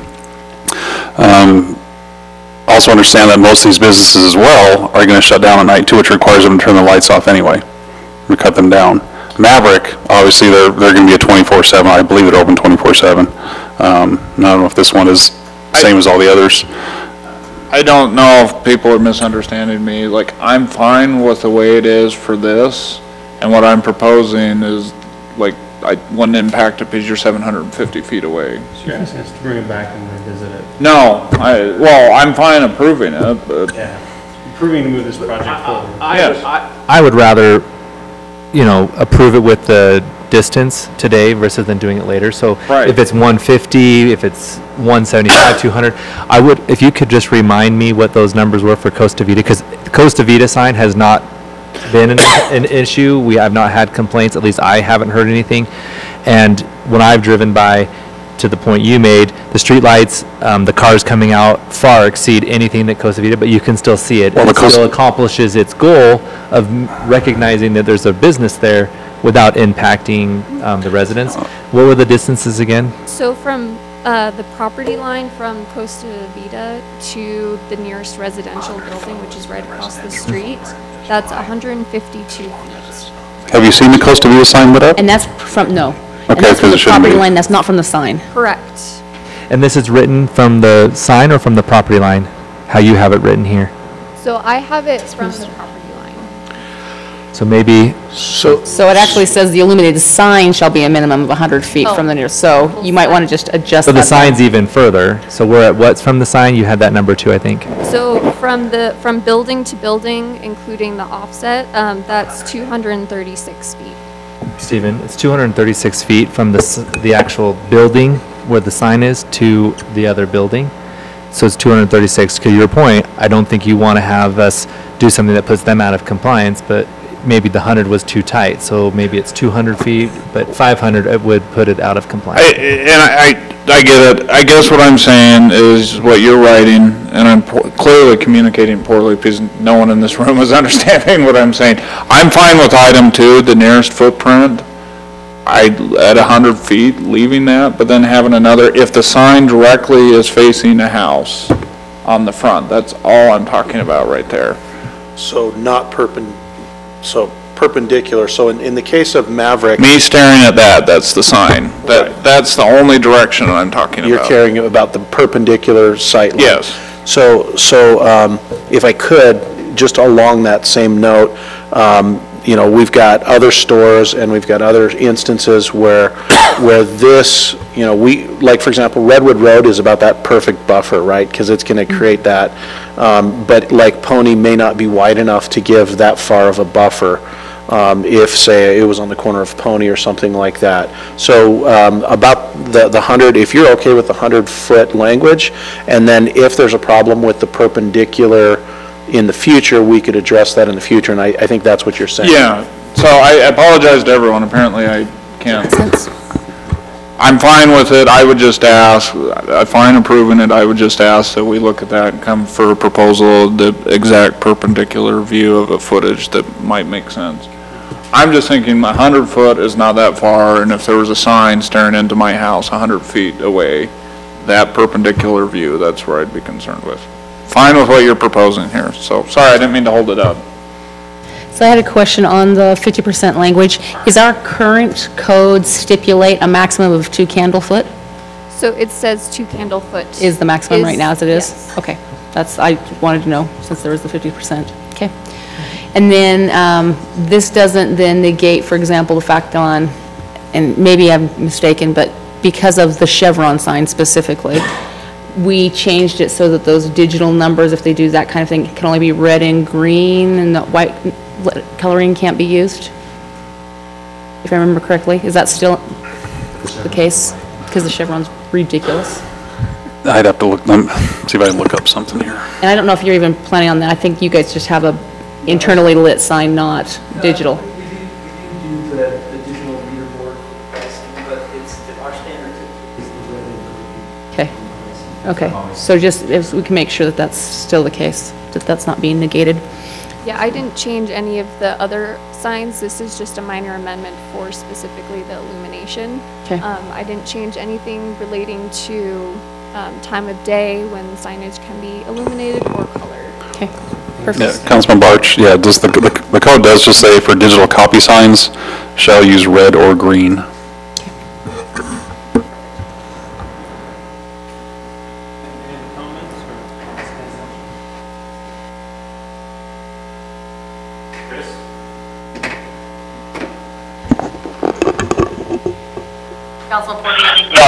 Yeah, I don't, sorry, Mayor, could you mute your phone? Could I what? Could you mute your phone? I think that's where the feedback's coming from. Right now. Nope. All right, well, still getting feedback? Yeah, a little bit, that's okay. All right. My only question was the 100-foot footprint, is that a current building that exists, or is that does that apply to future? I guess my concern is that if there is a building there now, there may be a building in the future. How do we deal with that?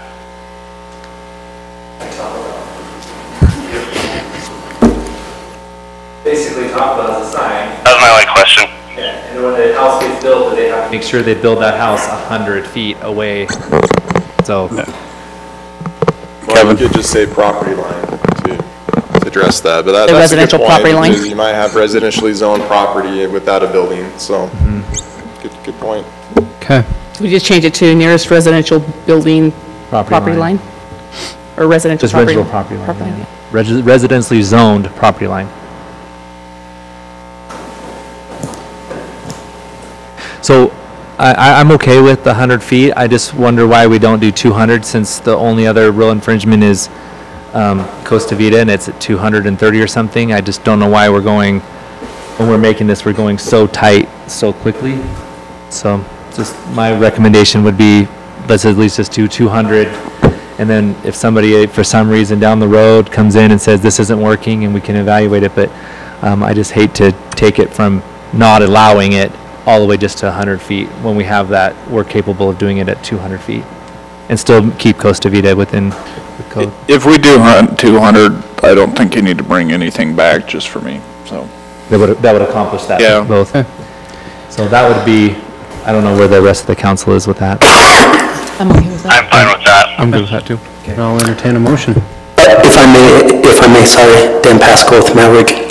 If we're going to have changed the distance requirement as written by staff, I think I'd like to ask to have the item continued, just so we can review those distances internally in our office and have a discussion about that, and then bring it back and have a vote after we've had a chance to consider. I think you're at 750 feet right now. Your recommendation, yeah. But as mentioned, this code will also affect future development, not only for us, but other businesses in the community.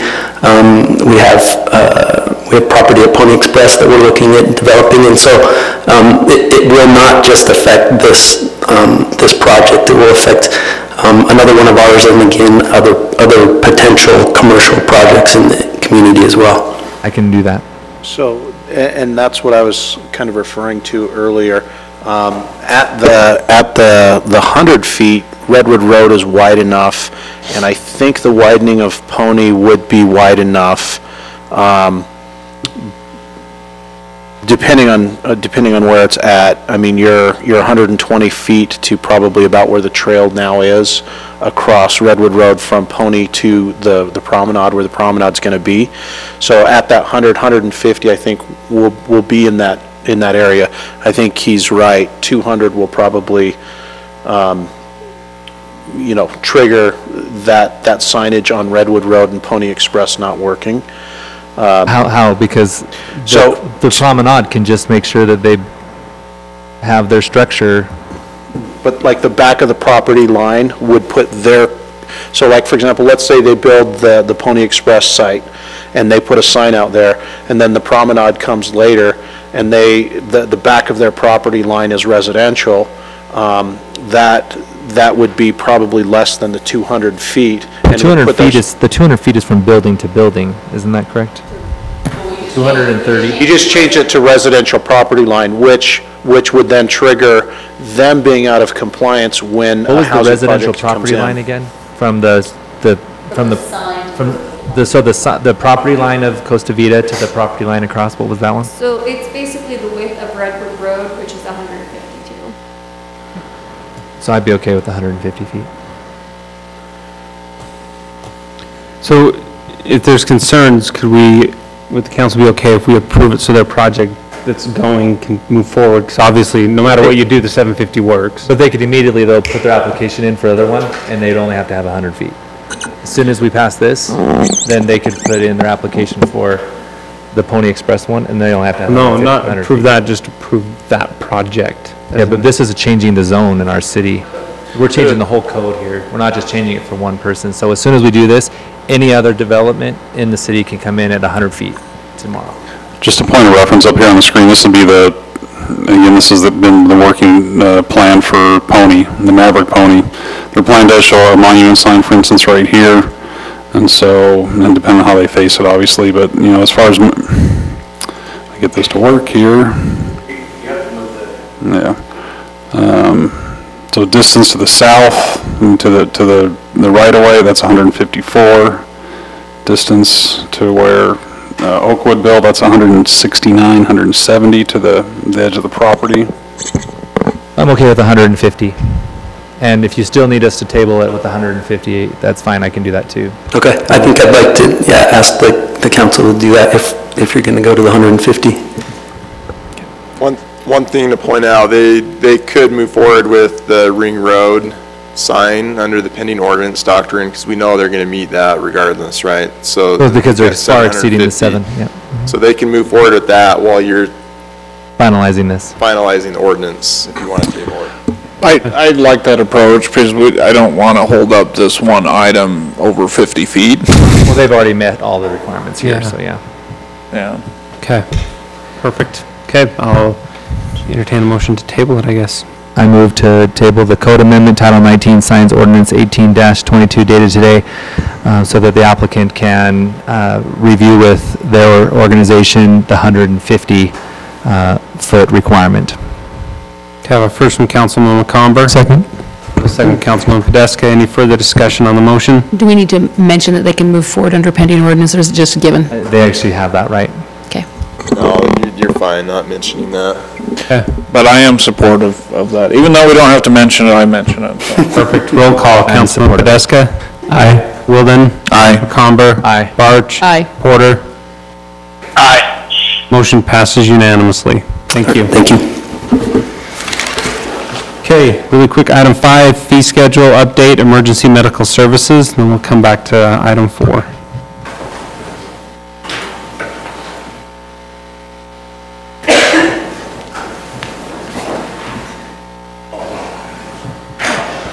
Mayor and Council, it's pretty straightforward. The State Bureau of EMS, the State of Utah Bureau of EMS, sets our EMS fees for the entire state. And so they've made an adjustment, and so that we're in accordance and compliant with what they've recommended, the suggested method is that we adopt it by resolution to our fee schedule. So pretty straightforward. I'll entertain a motion. I'll move that we approve the fee schedule update, emergency medical services, EMS ambulance fees, resolution R18-41 dated today. I'll second that. I have a first from Councilwoman Barch, second from Councilwoman Comber. Any further discussion on the motion? Seeing none, we'll do a roll call. Podeska? Aye. Wilden? Aye. Comber? Aye. Barch? Aye. Porter? Aye. Motion passes unanimously. Back to item 4, the Transportation Master Plan.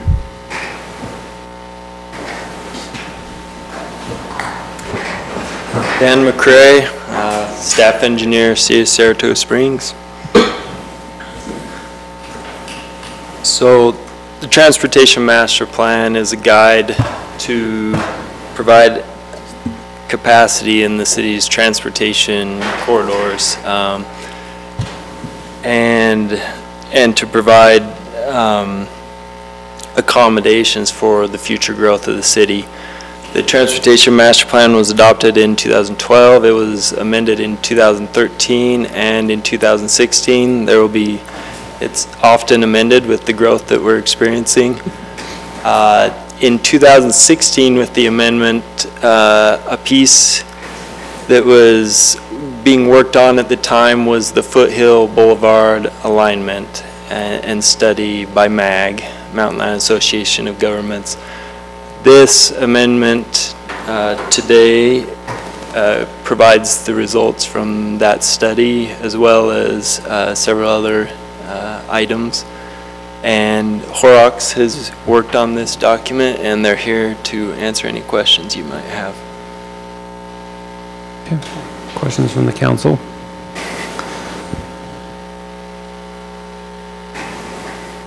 Okay, you guys did a great job. We will, I will entertain a motion.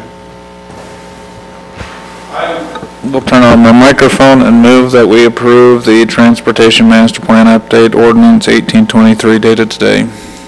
But first from Councilman Wilden. Second. Second from Councilman Podeska. Any further discussion on the motion? Podeska? Aye. Wilden? Aye. McComber? Aye. Barch? Aye. Porter? Aye. Motion passes unanimously.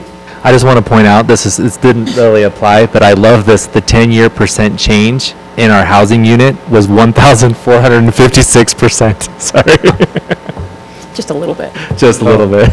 Harriman was only anywhere close to us, and we beat them by 200%. So. Perfect, thank you. The amount of growth out here is crazy. Okay, minutes for July 3rd. I'll entertain a motion. I move to approve July 3rd, 2018 minutes. I'll second. Have a first from Councilman Podeska, second from Councilman McComber. Any further discussion? Porter? Aye. Arch? Aye. McComber? Aye. Wilden? Aye. Podeska? Aye. Motion passes unanimously. Okay. We have the reports from, any reports from the council? I don't have any for this time because it's been the July kind of break. Just one from me. I have one. Okay. Okay.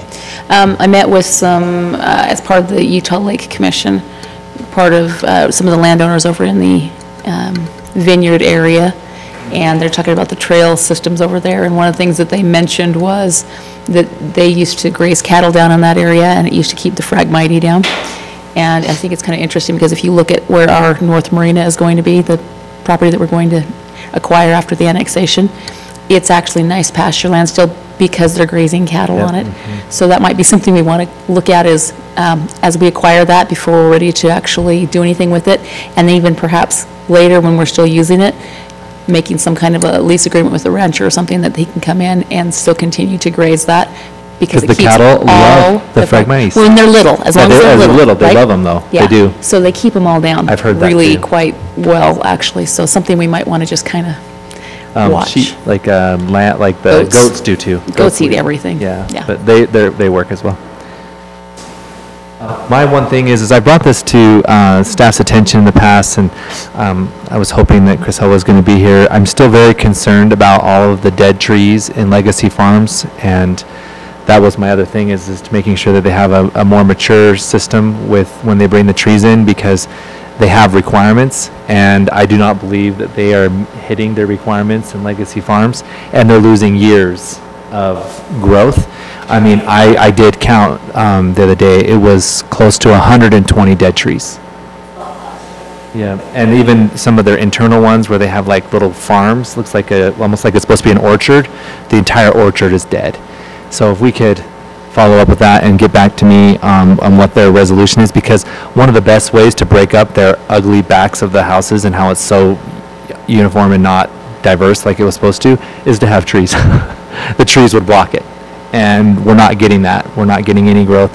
And then also, can you also, maybe I'm not going to expect you to remember this, but do research. I thought it was supposed to be grass, not weeds, from their property all the way to Redwood Road. I know that they had to wait for the widening of Redwood Road, but they have this little strip of grass and then weeds and then really tall weeds along their fence. I was pretty sure that needed to be all grass. I might be mistaken. So on the grass that's taller, they actually proposed a native grass that is like 12-inch grass, and so that actually showed in some of their plans. And we'd want to go back and double check, but the taller stuff that's closer to the fence is supposed to be that taller grass that's more uniform. Then you've got the grass mow strip that's manicured, and then you've got like a patch of weeds, and then they've hydro-seeded now that the UDOT road is done. I saw the So they've hydro-seeding. So there is a mohawk, if you would, of weeds kind of in that buffer. But even the ones against their fence are not 1 foot. They're 2.5 and tumbleweed, and there's tons of tumbleweeds in there. And yes, I'll talk to Chris Ell about all that landscaping. Thank you. Okay. I need to excuse myself, but Councilman McComber will take over. I've got another engagement to get to tonight. I did have one report. He has a report. He's and got a then report. No, we can. There was a follow-up question from the council on code enforcement. Are we made any headway on a code enforcement individual? We are, we're posting that recruitment right now. Thank you, Mayor. Councilman Woolley. So just the one report, I had a property owner in the city approach me. I think we all know him, Charlie Heaton. You know, about some of the ordinances we have in the city, basically requiring him to put in water infrastructure. I don't necessarily, it's an ordinance, and I don't really like the answer that we get, but I respect the answer that city staff has provided with me. I do think that there's some unintended consequences in the code, and I would like us to look for the future is what triggers, what type of businesses can stay in an agricultural, because he is building, basically extending horse property, and our current code, the way the building is, it automatically puts them into the commercial, and if he granted him an exception, it could, we'd have to grant him an exception and cause potential issues here or there. I would just like us to look at how we're classifying some of these things that really are agricultural, even though they have a bigger building staying agricultural. And I know some of you may not agree with me on that, but I just think we have a code. It's had an unintended consequence. You know, I spent at length talking to Mark about it, and Mark would probably say ad nauseum. I don't know, Mark, did you want to add anything to that? No, I mean, it's always that challenge, especially as we're transitioning in development uses.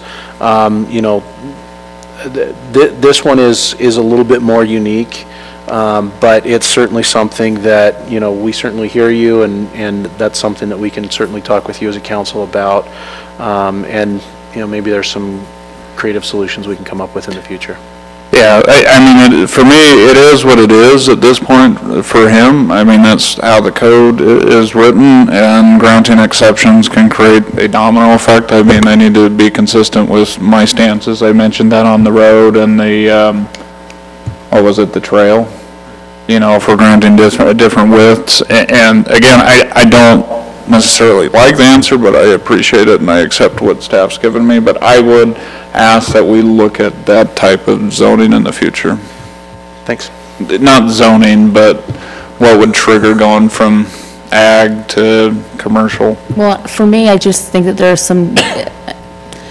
there are different levels of agricultural use, and there's agricultural use, and then there's commercial agricultural use, and different intensities. And I think about other commercial areas, and if we went from, if we tripled the use of a commercial area, what would we require of them? And that's kind of what I look at. So I think as we're looking at that, we just need to be careful that we're not, just because it was agricultural, is it still the same intensity of use, or are we having more impacts that then need to trigger other things? So looking at it and looking at the different triggers isn't a bad idea. Yeah, and I appreciate those comments, and I appreciate you willing to look at that too. So it's... And as a community, we're maturing. We're starting to transition from ag in some uses to you know, more commercial, more residential, more of an intense use. And so, you know, we just need to be careful that we don't ignore our standards, but how do we work with those standards? And you know, one of the comments that was made to me earlier by Kevin is you know, in this particular instance, he's already got approval to move forward if he meets the engineering standards. If there's, you know, potentially we could do some sort of a development agreement and maybe phase one element of some of the infrastructure improvements that he's got, but we have power corridors, we have sidewalks, we have, you know, stormwater and secondary water. All of those are engineering standards that we'd have to work through. So perhaps there's something we could do with the development agreement, which was something that we hadn't talked about earlier, but there's a lot of component parts to that particular issue. Yeah, at this point, he has approval. I wouldn't request that we go down another route. If he wants another route, he needs to go through that application process. Yeah, I'm open to looking at it. For me, it just really is the impact, right? So is the roads being impacted? The whole reason why commercials has different requirements is because they have more of an impact on the city. So really, that's all my concern is looking at that. So if we want to bring that forward so that we have something consistent that can be used going forward, I think that's always a good idea. Well, and I just look at it, he has a horse property, it's going to be a bigger horse property. And the code is what it is, and we need to abide by that. And I appreciate Mark and Kevin and all the time staff's put in it. I think we've had several calls, so I do appreciate the efforts to tell me to be quiet. No, I'm kidding. But that's all I had. I did have one quick report if there's no other council reports. Did you have anything? Did Chris have anything? Councilman Porter, do you have any reports? No. Staff?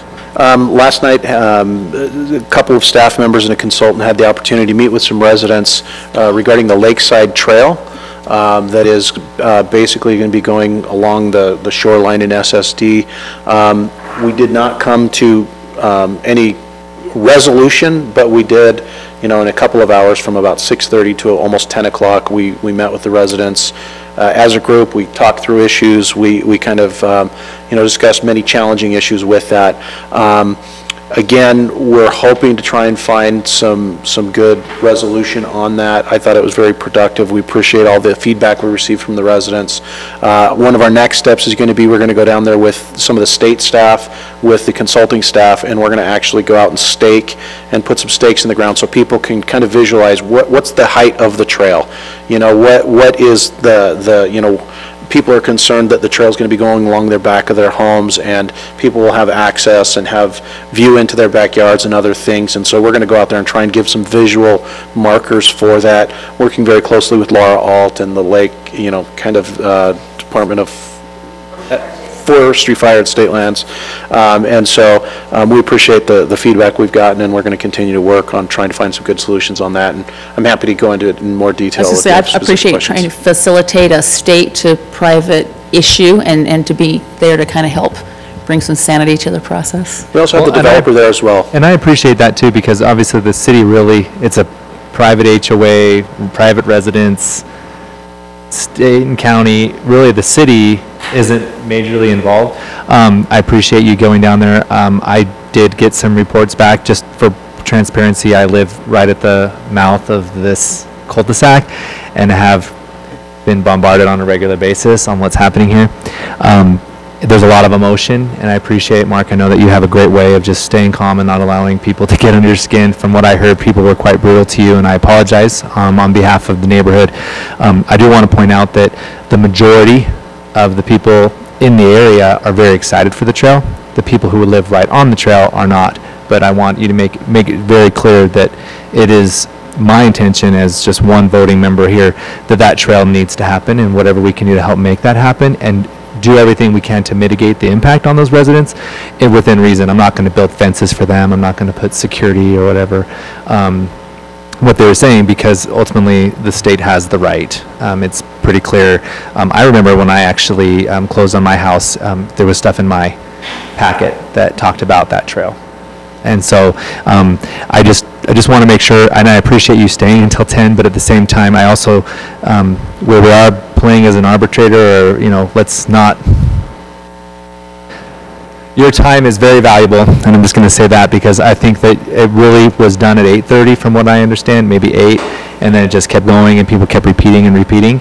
And so I think that I just want you to know that you have my support, that if you got, okay, I don't think we're getting anywhere new here, I'm going to go ahead and head out. So I just didn't like the fact that I heard that you stayed till 10, and that just, I appreciate it, but at the same time, it's just quite irking for me.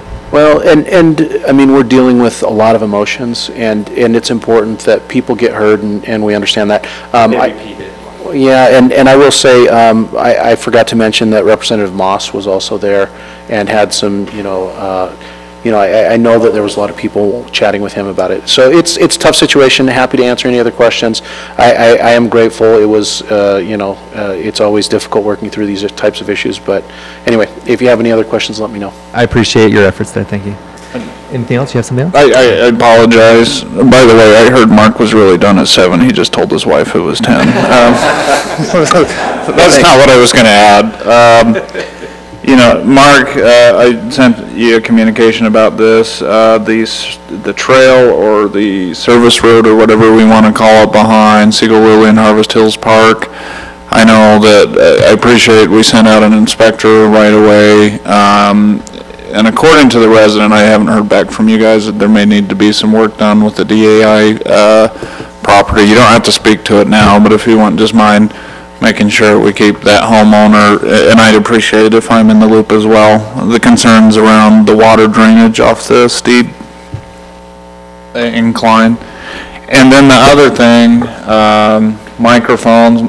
Councilman McComber and our microphone got switched, so it's not me, it's that piece of crap microphone that we need to get replaced. You really do have to Eat the microphone. And you were trying to blame it on me turning my head, but I can turn my head and it still hears me. So there you go, Owen. We take that crow and think it's wonderful. Thank you. There was one last item that I wanted to bring up with the council, and it is relative to the August 7th agenda. That is the National Night Out for police. And so in years past, we've tried to do a condensed meeting and then make it over to support the police department. We've got a couple of issues, like, for example, we have Jordan Promenade coming, and that would be the night that they would be trying to get on the agenda. I don't think we're going to be able to jam a meeting in real quick. Yeah, so what time does the night out with police start? 6. Typically at about 6 p.m., but we're usually there ready to kind of roll at about 5:30, so if you wanted to come. Well, my thought is maybe if we start here at 7 and give us a good hour and 15, because really we could dunk you, we can do the different things that we... I just want to point out that I did get you last. Everyone kept missing, but no, I got you. But you know what I mean? We can get around, talk, and then we can still meet at 7, and then let's maybe not have any work items, like work session items, and just focus on... So dunking sheep can be our work session. Well, So what we'll do is we'll label it as 6 to 7 National Night Out, and then we'll start here at 7. And then we can work our way over. And then we'll work on that. I think that's a great solution. I'm concerned because there's some items that I don't want to wait until mid-August. And ultimately, as fun and as great as that, we can hit both, but ultimately our job is to make sure that we're here for those developers, and that we're not prolonging theirs and Well, causing it's a them difficult additional time costs. too, because in June, we've got splash days, so often we have a short month and then there. the July, we've got the election, holidays, and we've got, things come anyway. in So there are November. lots of things that interfere, and that Yeah, would so I think we can hit both. That would be great. We do have one more report from the building department. And police and fire. So who wants to go, rock, paper, scissors? I'll go first. Okay. Say have a building go and have them set the pace. You have Mayor Pro Tem and Council. My pleasure to stand before you this evening. You have my report in your packet, so I believe you may have had a chance to look at. What are your questions? Actually, no, I'm gonna hit a few of the high points on it, but There's some high points, but there might be some questions. I had one. I have to say, I can sympathize with Councilman Porter attending by phone, but I will also have to report that I think I hold the record for the distance on a council meeting attended by phone, as I attended one from Thailand on phone one time when I was on the South Jordan City Council. Next slide, if somebody's Thailand is helping me definitely with on the that. other side of the world, as I well know. Did you know, Chief, I served... Don't have a... Chief, did you know I served for 2 years doing humanitarian efforts with my church in Thailand? Oh, really? Yeah. I'll have to talk to you about it. I've been to Thailand probably 35 times. Oh, yeah. Okay, so very quickly, I'm not going to go word for word on this. You've had a chance to look at it, or you will have a chance, and you always have a chance to ask me questions about it, but I will just hit a couple of high points. In January, the use of force simulator is really fabulous because not only is it a great training item, but it also gives us the capability to evaluate officers in various use of force situations, and it's not just firearms, it's taser and other uses of force. And very happy to say our officers scored very well on that. So in May, we wanted to thank the fire department. They helped us with a lot of our training that month. We had our CPR certification and then some training on AED use, Narcan, and application of tourniquets. And then I'll just note that in June, the whole department completed defensive driving. We also did the PT test, which is for the police department a diagnostic of a vertical leap of 18 inches, 35 sit-ups and 25 push-ups, each in less than a minute, and then a 1.5 mile run in less than 16 minutes. And pretty much everybody passed. I'm trying to think about some of those things, but I could pass those right now. Well, you could probably pass that. I beat everybody on the run in my department except 4 officers. Not that you're bragging. Anyway, I think what I tried to point out to you here is that a lot of our training is focused on officer survival and safety, and so we're kind of proud of that. As far as the SWAT team training, we did a lot of live fire this last few months. And I will say, just to put in a plug with the mayor, he was interested in us getting suppressors for the rifles, and it turned out to be a really smart move. It's a safety thing, not just for officers, but for citizens that could be in an area if a shot is fired, for the noise that it creates to protect against hearing loss. And we did a lot of tactics training, so that's gone very well. As far as special events, our biggest special event obviously was Splash, a week-long situation for us, and it's getting bigger every year, and the requirement is a little bigger every year, but very doable for us, and we enjoy that event.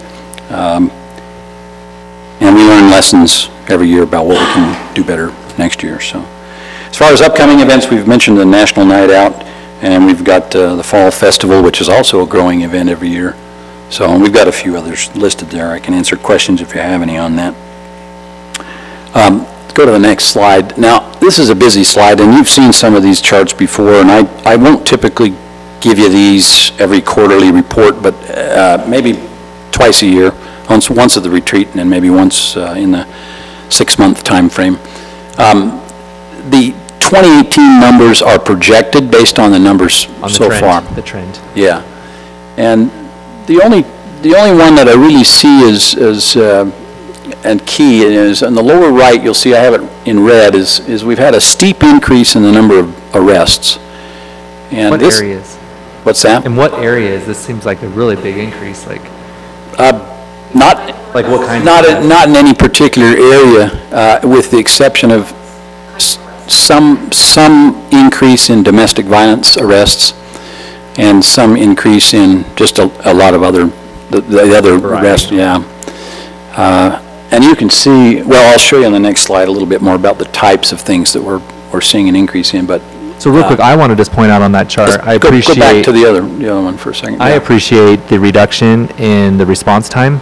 We were trending poorly, and hopefully as a council, we've been working with you and as staff, we've been trying to make sure that we have the right staffing. And obviously, you know, 706, 703, and then it was like 628, and then it went boom, boom, boom, higher. And then just to see that getting under 8 minutes. Right. I'm glad to see that. And that's something for me, because as a council member, it's protecting, right? I'm used to arrests and getting these bad people taken care of, but responding when there's an emergency, that's pretty important. Right, and these are the more emergent calls, the kinds of things that we need to get to quickly. The other thing that we've tried to do is impress upon our supervisors to kind of guide which calls are handled in which order, break officers off of something if they need to respond to something more quickly. So it's not just a manpower issue, but also a supervisory thing that we've taken on there. So, and then my only other comment here is the citations.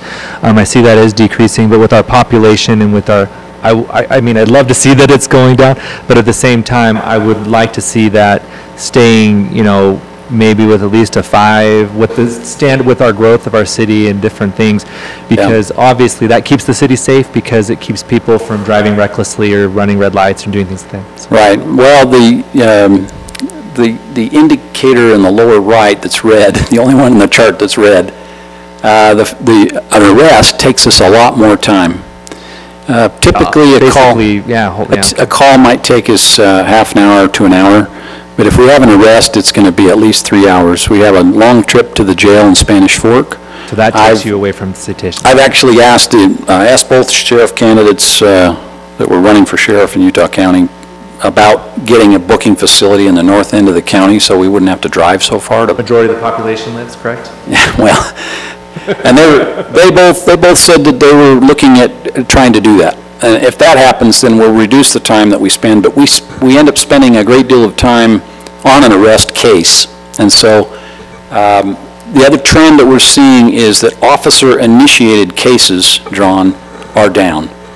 And so while our calls for service are going up, the number of officer-initiated events is down, and our number of arrests is up, which is reducing time for citation. The calls that have an incident report attached. I got it, yeah. And it also reduces our unobligated time.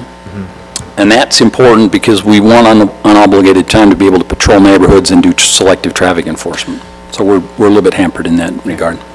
Are there any other questions on the? I did have one question. Maybe it's not worth the time, but it would be interesting, some of these metrics, since we're going clear back to 2011 now, is to tie that, just do trend lines versus maybe population growth and also number of officers and things like that, because that might be, I mean, 7 years isn't a great data set for a robust statistical analysis and forecasting, but it would be interesting to see that, and maybe the response times, some of them looking at by officers or other. We did. I sat down with Daniel Widenhouse before he left, and we did some trend lines, but looking at the charts, it didn't make very much sense. With only a few 6 years on the chart, it didn't look, I don't know, it was tough. And maybe there's no correlation right now. Actually, what we'll do is we'll take that, we'll build some of these, and we'll present them to you at our August retreat. And then you can just take a look at it, and we'll respond immediately to what you got. No, that'd be great. And to, you know, everyone's point, there may not really be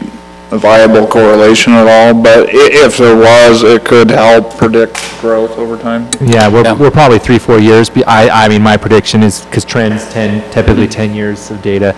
And it's hard with us too because of our growth at 1,450%. It makes it again hard to do kinds of trend predictions. But I would love to see it because if anything, just showing population and cases, and it would just tell the story and helping to communicate. Anyone else have any? Okay. Going to the next slide, this just gives you an idea of a comparison from 2017 to what we're seeing, the trends in 2018. And the only one that really jumps out at me is, I think, significant statistically is the jump in number of calls for mental subjects and suicide threats. And I think these are always pretty serious calls. This is projected based on a half year. So in other words, we're already, at the half year, we're already more than we had last year. And this is a trend that's, we've seen for a couple of years now. We've also got an increase in domestic violence. And it's in another area that's increased every year. And those are, these are dangerous calls for officers to go on, so there's an officer safety consideration. As we saw in the news just recently, there was back east, the domestic call and an officer lost their life. And yeah, it's one of the most dangerous calls we go on. A lot of emotion. Mm-hmm.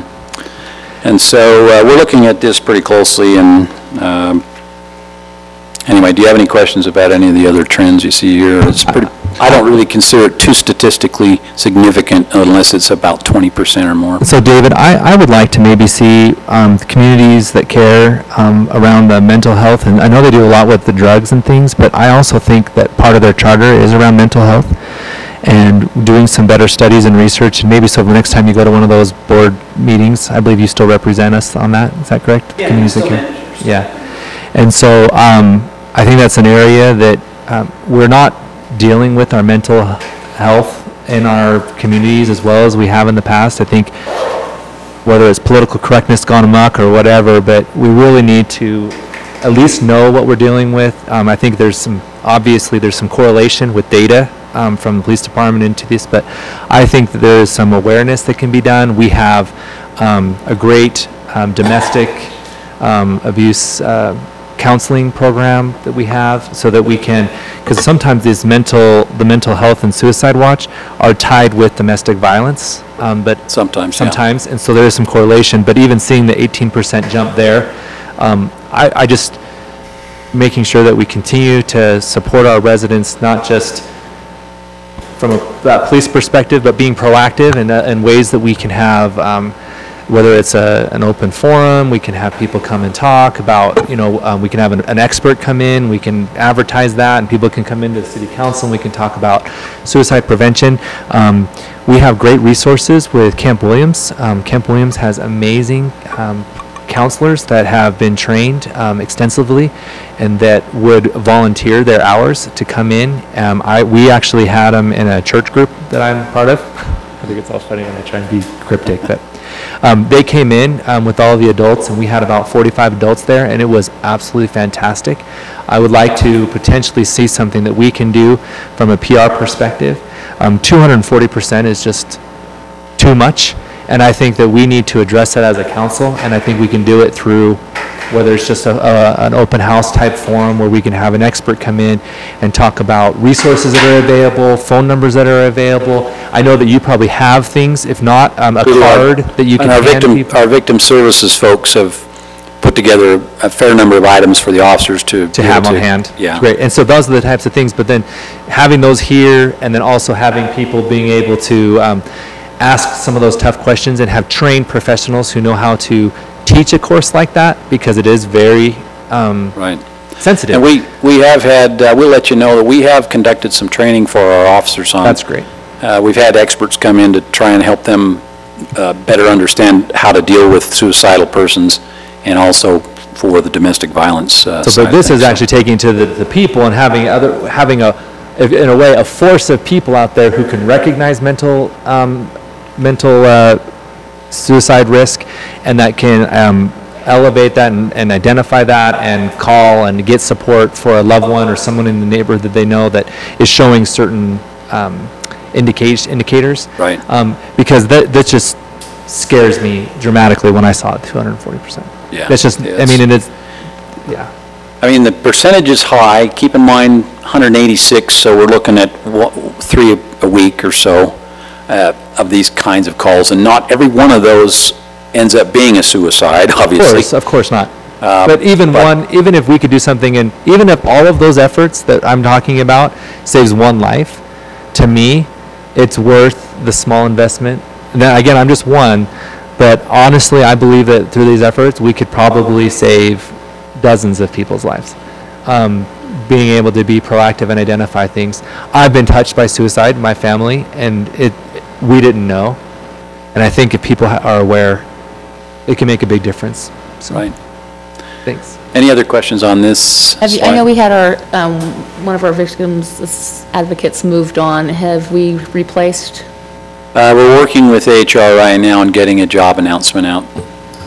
And yeah, we see those as pretty critical folks. We had a suicide today in Bluffdale, and the wife was pretty distraught, and our victim advocate that we still have came up and was very helpful in helping us with that situation, so. That's great. Just very quickly, I'll mention, I've sent an email to all the elementary school principals here in the city, just asking to open a dialogue for our upcoming school year with DARE and what other programs we might be able to offer in the schools, and so we're opening that conversation. We've just recently sent another officer to the commercial vehicle inspection training. That training is very seldom offered. We'd actually been looking for an opportunity to get a guy to that school, and it's a very intensive program. He has to do something like 35 inspections with another certified officer. Our other certified officer is now a corporal, but we've almost completed. We've got 2 inspections left, and then he'll be up to speed to go full speed ahead on commercial truck. One of our biggest problems. Yeah, commercial truck inspections. Some of you might remember Jesse Davis, who was a full-time officer for our department for 5 or 6 years, left about 4 or 5 years ago to take a job as a full-time investigator for the state.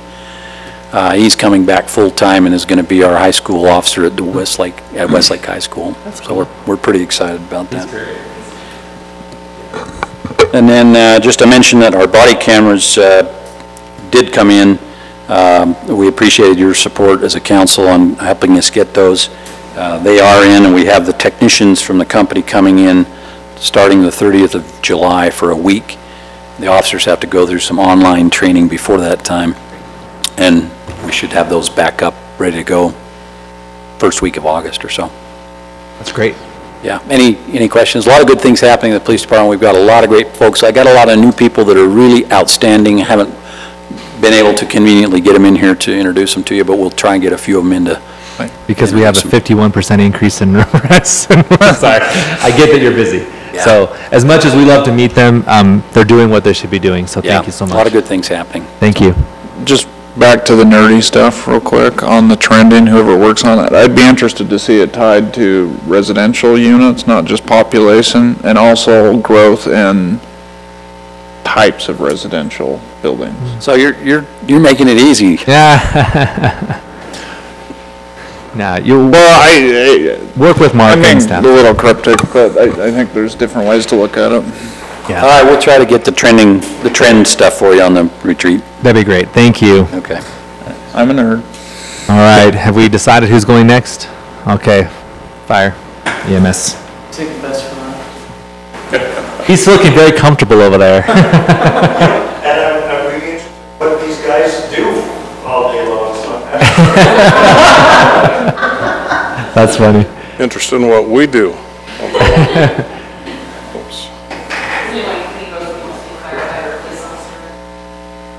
Yeah. Mayor and Council, thank you for this time, or Mayor Pro Tem and Council for this time. I appreciate the opportunity to just kind of bring you up to speed. More than anything, it's what I just wanted to kind of bring out is a lot of what we're talking about here. I've provided you coincide with the benchmarks that we put in our measurables for our annual goals as an organization. And some of that, some of what we're talking about here is kind of the realization of some of that. Our FireX, our second annual FireX, we completed in April. Again, just another huge success. We had, had over 150 participants. Colorado, Idaho, Washington, we had 4 from FDNY that came out. They were excited about it. They were really impressed with the level of training and the things that we're talking about in this region. We received our new ambulance, of course. We brought that, I believe it was a January or February-ish council meeting when you saw that. The second one's been ordered, and it should be in around the end of August, between end of August, mid-September. We're excited to be able to get that. Our training, again, we maintain a high level. All our water and ice rescue's been completed. Our Wildland Red Card recertifications and our fitness testing. What I will do, as I was looking at this, I think it'd be kind of interesting. I can now provide you several years of times with, we have a core group of individuals that have been with our organization throughout all this time, and so I'll provide that in a spreadsheet for you to see the improvement of times over the years, and I'll make sure that's in there. I think that's something that would be, we can show that at the retreat rather than in a meeting like this. I just want to point out, and I appreciate the level of training that you're doing, because like when we have a fire that hits our grassland areas that are budding our communities, I saw that, and it was interesting. I had a lot less, because I could see it from my house, I had a lot less fear than I would have 6 or 7 years ago, knowing that it was closer to our homes, because I know that you're doing this type of training, and we have great firefighters and great partnerships with our neighbors that we just didn't have. And to see the great result of something that could have been very disastrous, I think really does say a lot, because we are not just waiting to use those circumstances to train, but you're proactively going and doing training ahead of time, so I appreciate that. Thank you. We appreciate that as well, and I'll make sure our men and women get that feedback. One of the programs that we're really proud of is we started our school safety program here a few years back. All of our elementary schools are participating. We're actually going to be kicking that off. I'm sorry, it's me. All of our elementary schools are participating. We had about 1,500 third and fourth graders. This is the group that we're trying to hit, as they kind of seem to be kind of growing into that kind of awkward age. Beginning to find an awareness of a lot of things, and so part of our safety programs, a lot of bike safety, water safety, those kind of things that we talk about with the kids. We're going to revamp it a little bit. We're going to start it in August rather than wrap it up in April or May, so that we're actually going to be pulling in the kids that won their school last year. We'll pull them in for a pancake breakfast at the beginning of the school year, kind of get them excited about the year and get that going. So one of the changes, Engine 263 is up on the board. In fact, I received a call just an hour before coming here. They are being deployed in the morning to the Payne Fire just outside of Ely, Nevada. So they'll be leaving in the morning to go to that. How many calls have they been on this year, Chief? Like, how many calls out have they had? None. This is the first time they went on the board Monday. We were waiting for some things to kind of get wrapped up, but on the board Monday, and here it is Tuesday afternoon, and they're gone. So we knew it would happen pretty quick. Yeah. So again, one of our measurables is development and implementation of regional training. We just, on the 9th and 10th, is a very neat collaborative. I combined efforts with Lehigh Fire, with American Fork Fire and Lone Peak Fire District, and we met at the Cedar Hills Golf Course, and I brought in a good friend of mine with Assured Performance 360. It's a high level, high performance leadership training, and what we've done is we've started what will be a 2-year process to teach some really good leadership skills, and our goal is to not just talk about it, for it to actually become part of our culture and our fiber, and so that was exciting and fun to be a part of. We continue to seek ways to engage our public. We recently had a family at the station for lunch, invited them in. They had some questions, and we said, you know, the guy said, why don't you come to lunch? And so they came to lunch, and the guys cooked them a meal. The next couple of slides, there are things that you've seen before, but they're, you know, some of the trends that have been talking about, and they coincide with everything that the police are facing with as well. Geez, my screen's really sensitive. So, are there any questions about kind of what you're seeing here? Again, it just continues to tick up with the growth in our community. Where's your division between the North District and South District? Is that Pony or something like that? So Pony Express is, yeah, but that is one of the things that I found interesting as well, that we are running better than 50% of our calls north of Pony Express. Do you contribute that to increased through traffic, more commercial? What do you attribute that to? So all the above. Yeah, obviously, south of that, it's we'll call it a little bit more of a stable life, if you will. You know, it's people's homes and neighborhoods where we don't have the traffic flows. But we also get we've seen and I don't know why it continues to happen, but we continue to see an increase in people trying to attempt to drive themselves or their loved one to a medical facility when they've got an emergency going on, and they pull off the side of the road, and things are just not going well, and that seems that is a growing number. It's really strange why people attempt that, but it's that's part of it. And that may be part of it. And obviously, and we're also seeing an uptick in our numbers with our response to our clinics and dealing with patients out of those. So, yeah. So, again, just another one of it. This is kind of it's a neat informational chart. This is the day of the week. Again, going back a couple of years. Day of the week, and then also the time of day. What's interesting is I have an older chart in here, and our time of day, they're beginning to change. We're getting more and more late night calls.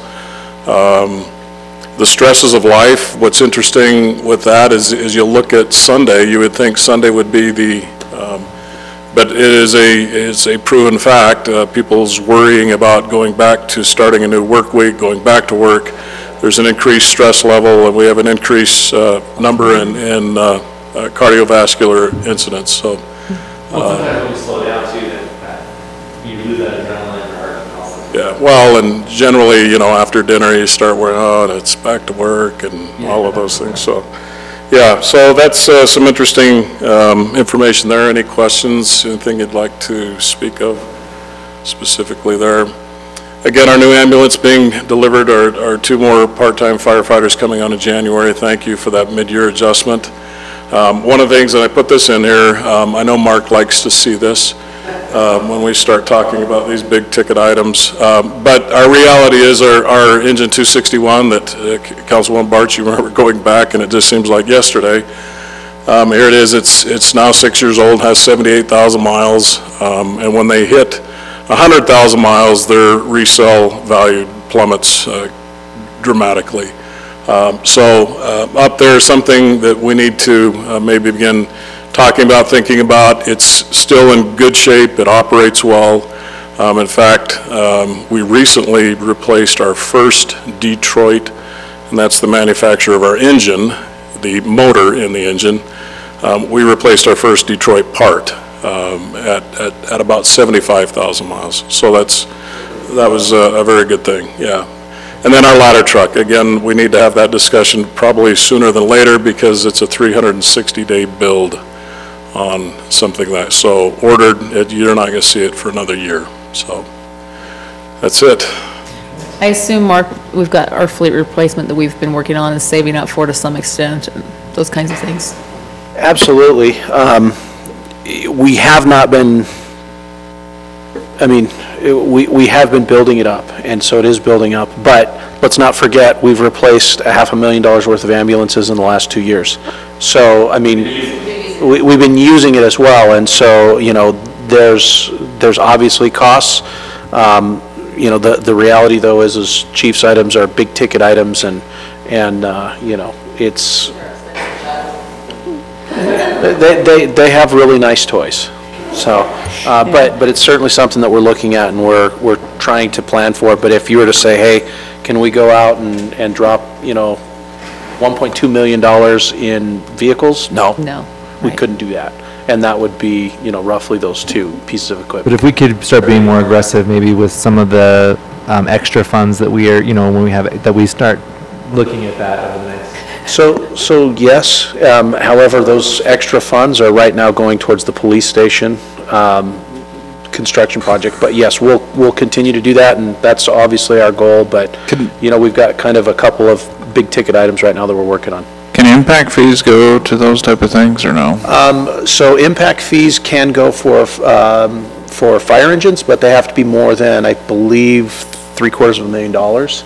So like a ladder truck could be impact fee eligible, but the reality is it's only going to fund a portion of the cost, just kind of given the nature of how we're growing. But it's certainly something that... Just curious. Yeah. So thank you. And so, Mark, I think that for me, the police station is absolutely important. I would really like to look at, like, that's where I would actually rather see the bond for a structure than for a vehicle. And so maybe that's something that you guys can talk about, but I would rather almost see us, instead of draining all of those funds for the police station. I don't know, just, for me, a structure is long-term, and so that has a better, what's the term, you're Mr., like... Upholds its value. Yeah, it holds its value, and then also the depreciation is less than a truck, right? Because you're basically saying 100,000 miles. So for me, I'd rather see those funds that way. But So please understand, we have a fleet replacement fund, and then we have a capital fund. You could take your capital monies and pay for more fleet and do that. Again, it's just it's the timing of the fleet replacement that kind of bleeds those funds down. Yeah, I get it. I just, for me, I'd rather, I mean, I not that I want to say it's a sell to the community. I think the community would feel a lot more comfortable about a bond for a structure than for such a depreciating asset as a vehicle. So that's just me. You mean like having a loan on your house versus having a loan on a car? Right. Pay off your cars, right? I don't know. So that's just me. So that's, and because obviously 360 days, we're looking at huge, we're looking at these new 3-story townhomes. We're looking at big apartment complexes. We're looking at some bigger buildings that are much more of a threat. And so obviously it's a lot of density, big buildings, harder to get the truck. A ladder can reach out over and get in because of the trucks. Again, of course, Chief, as our fire marshal, will be analyzing to make sure that all of the roads are access to these buildings.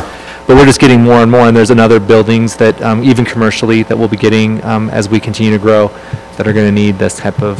In fact, some of these commercial companies might even demand it and say, we're investing a huge amount of money in your community, and we want to make sure that it's protected as well.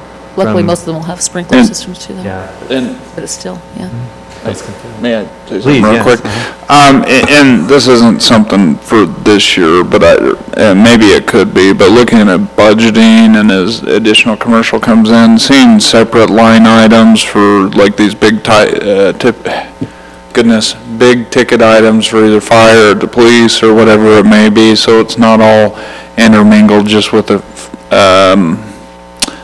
standard fleet replacement, because it'd be unfortunate. Not that the building doesn't deserve it, but if we went out and bought 10 Ford Escapes and we drained it and couldn't buy a fire truck. Not that, you deserve 10 Ford Escapes, that's not a reflection.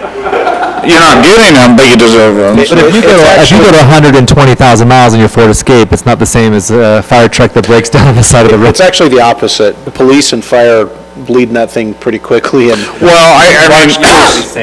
just the point is, like on the replacement or some of the equipment replacement or other type of things, is segregating it out so that the different departments, we're budgeting it for it appropriately as we see sales tax revenue hopefully increase over time or whatnot, that we're putting it in the right places so we don't have to endure, at least down the road, can't deal with it right now, big sticker shock.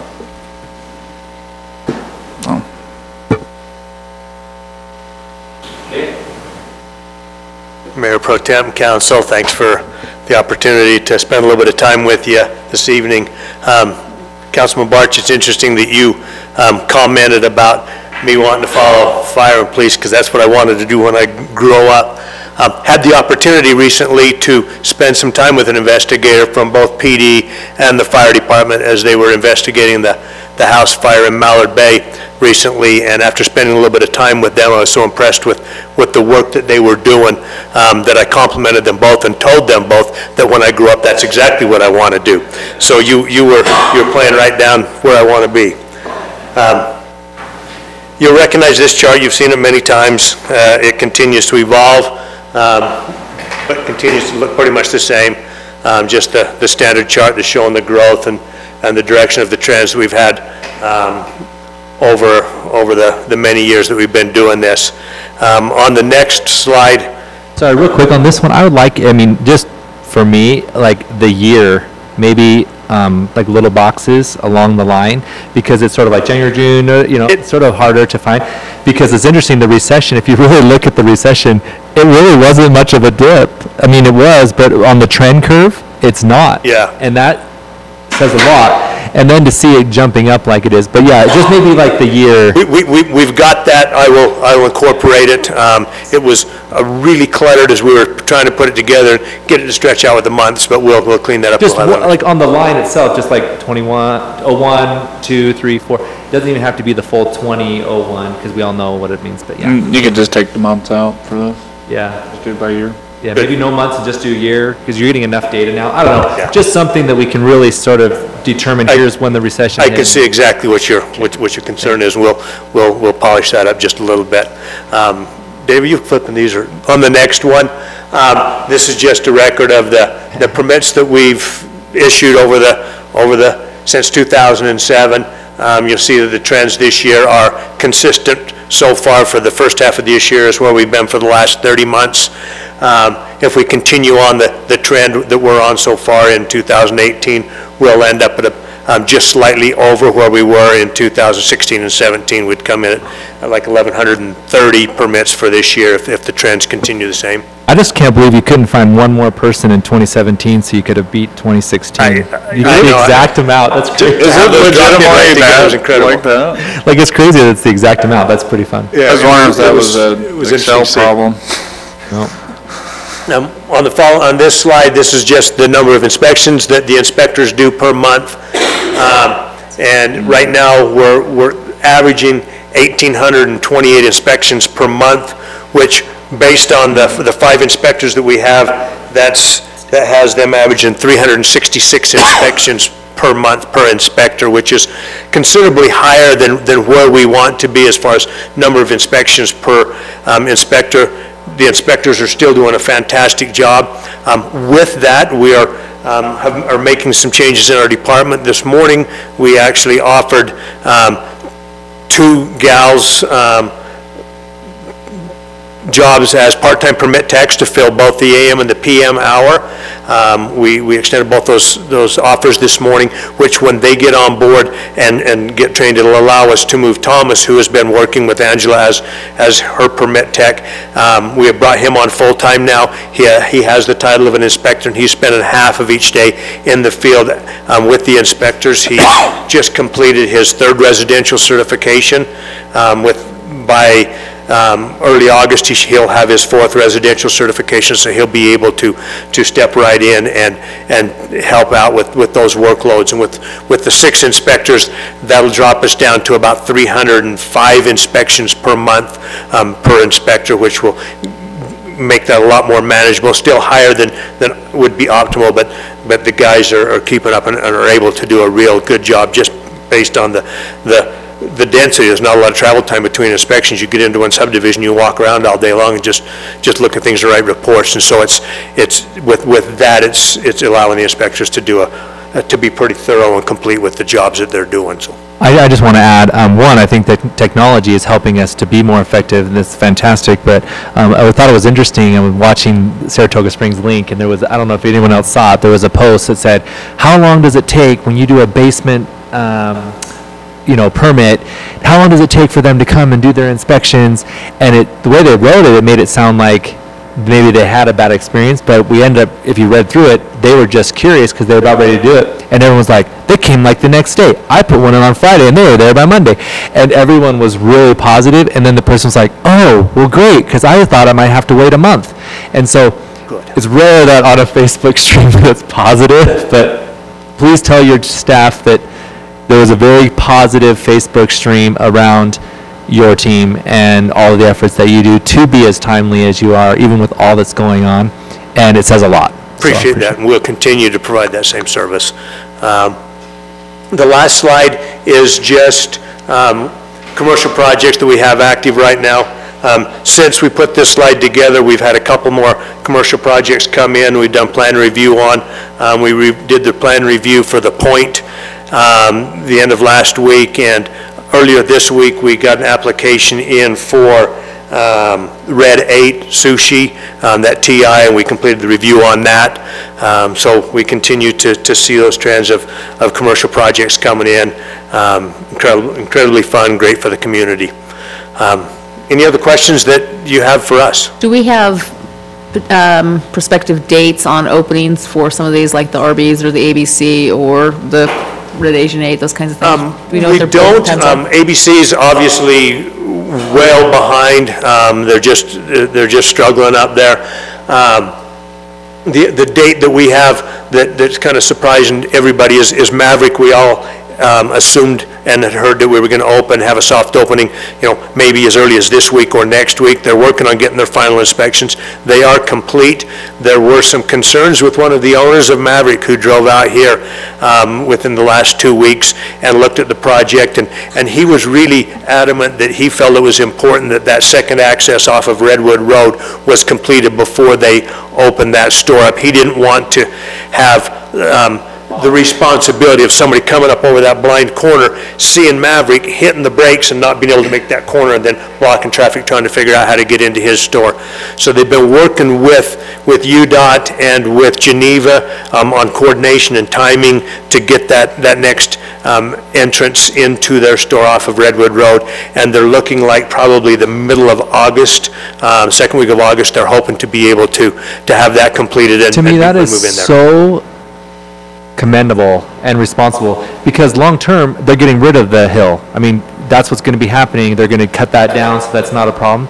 I don't know. Just when I hear things like that, it helps me when I'm talking to people who always say developers this, developers that, stuff like that. I personally, I don't know if we need to really share it, but I'm personally going to go and share it on my Facebook page when I hear things like that. So thank you for sharing that. They're talking like they may do a real soft opening as they're wrapping up that entrance, but they won't do a grand opening until that is complete, it sounds like. Yeah, so, and I thought it was really commendable too. I've been in touch with Maverick, and they're going to let me know when they're ready to pull that trigger. Because we'd love to help them, we'd love to be a part of it, and I would like to be a part of it, obviously, to make sure that we get them the attention. It's great to have that. All of us holding a big drink. Mark does a great job letting me know things too, vice versa. Great. And as far as any other dates, Councilman Barch, I don't. Sorry.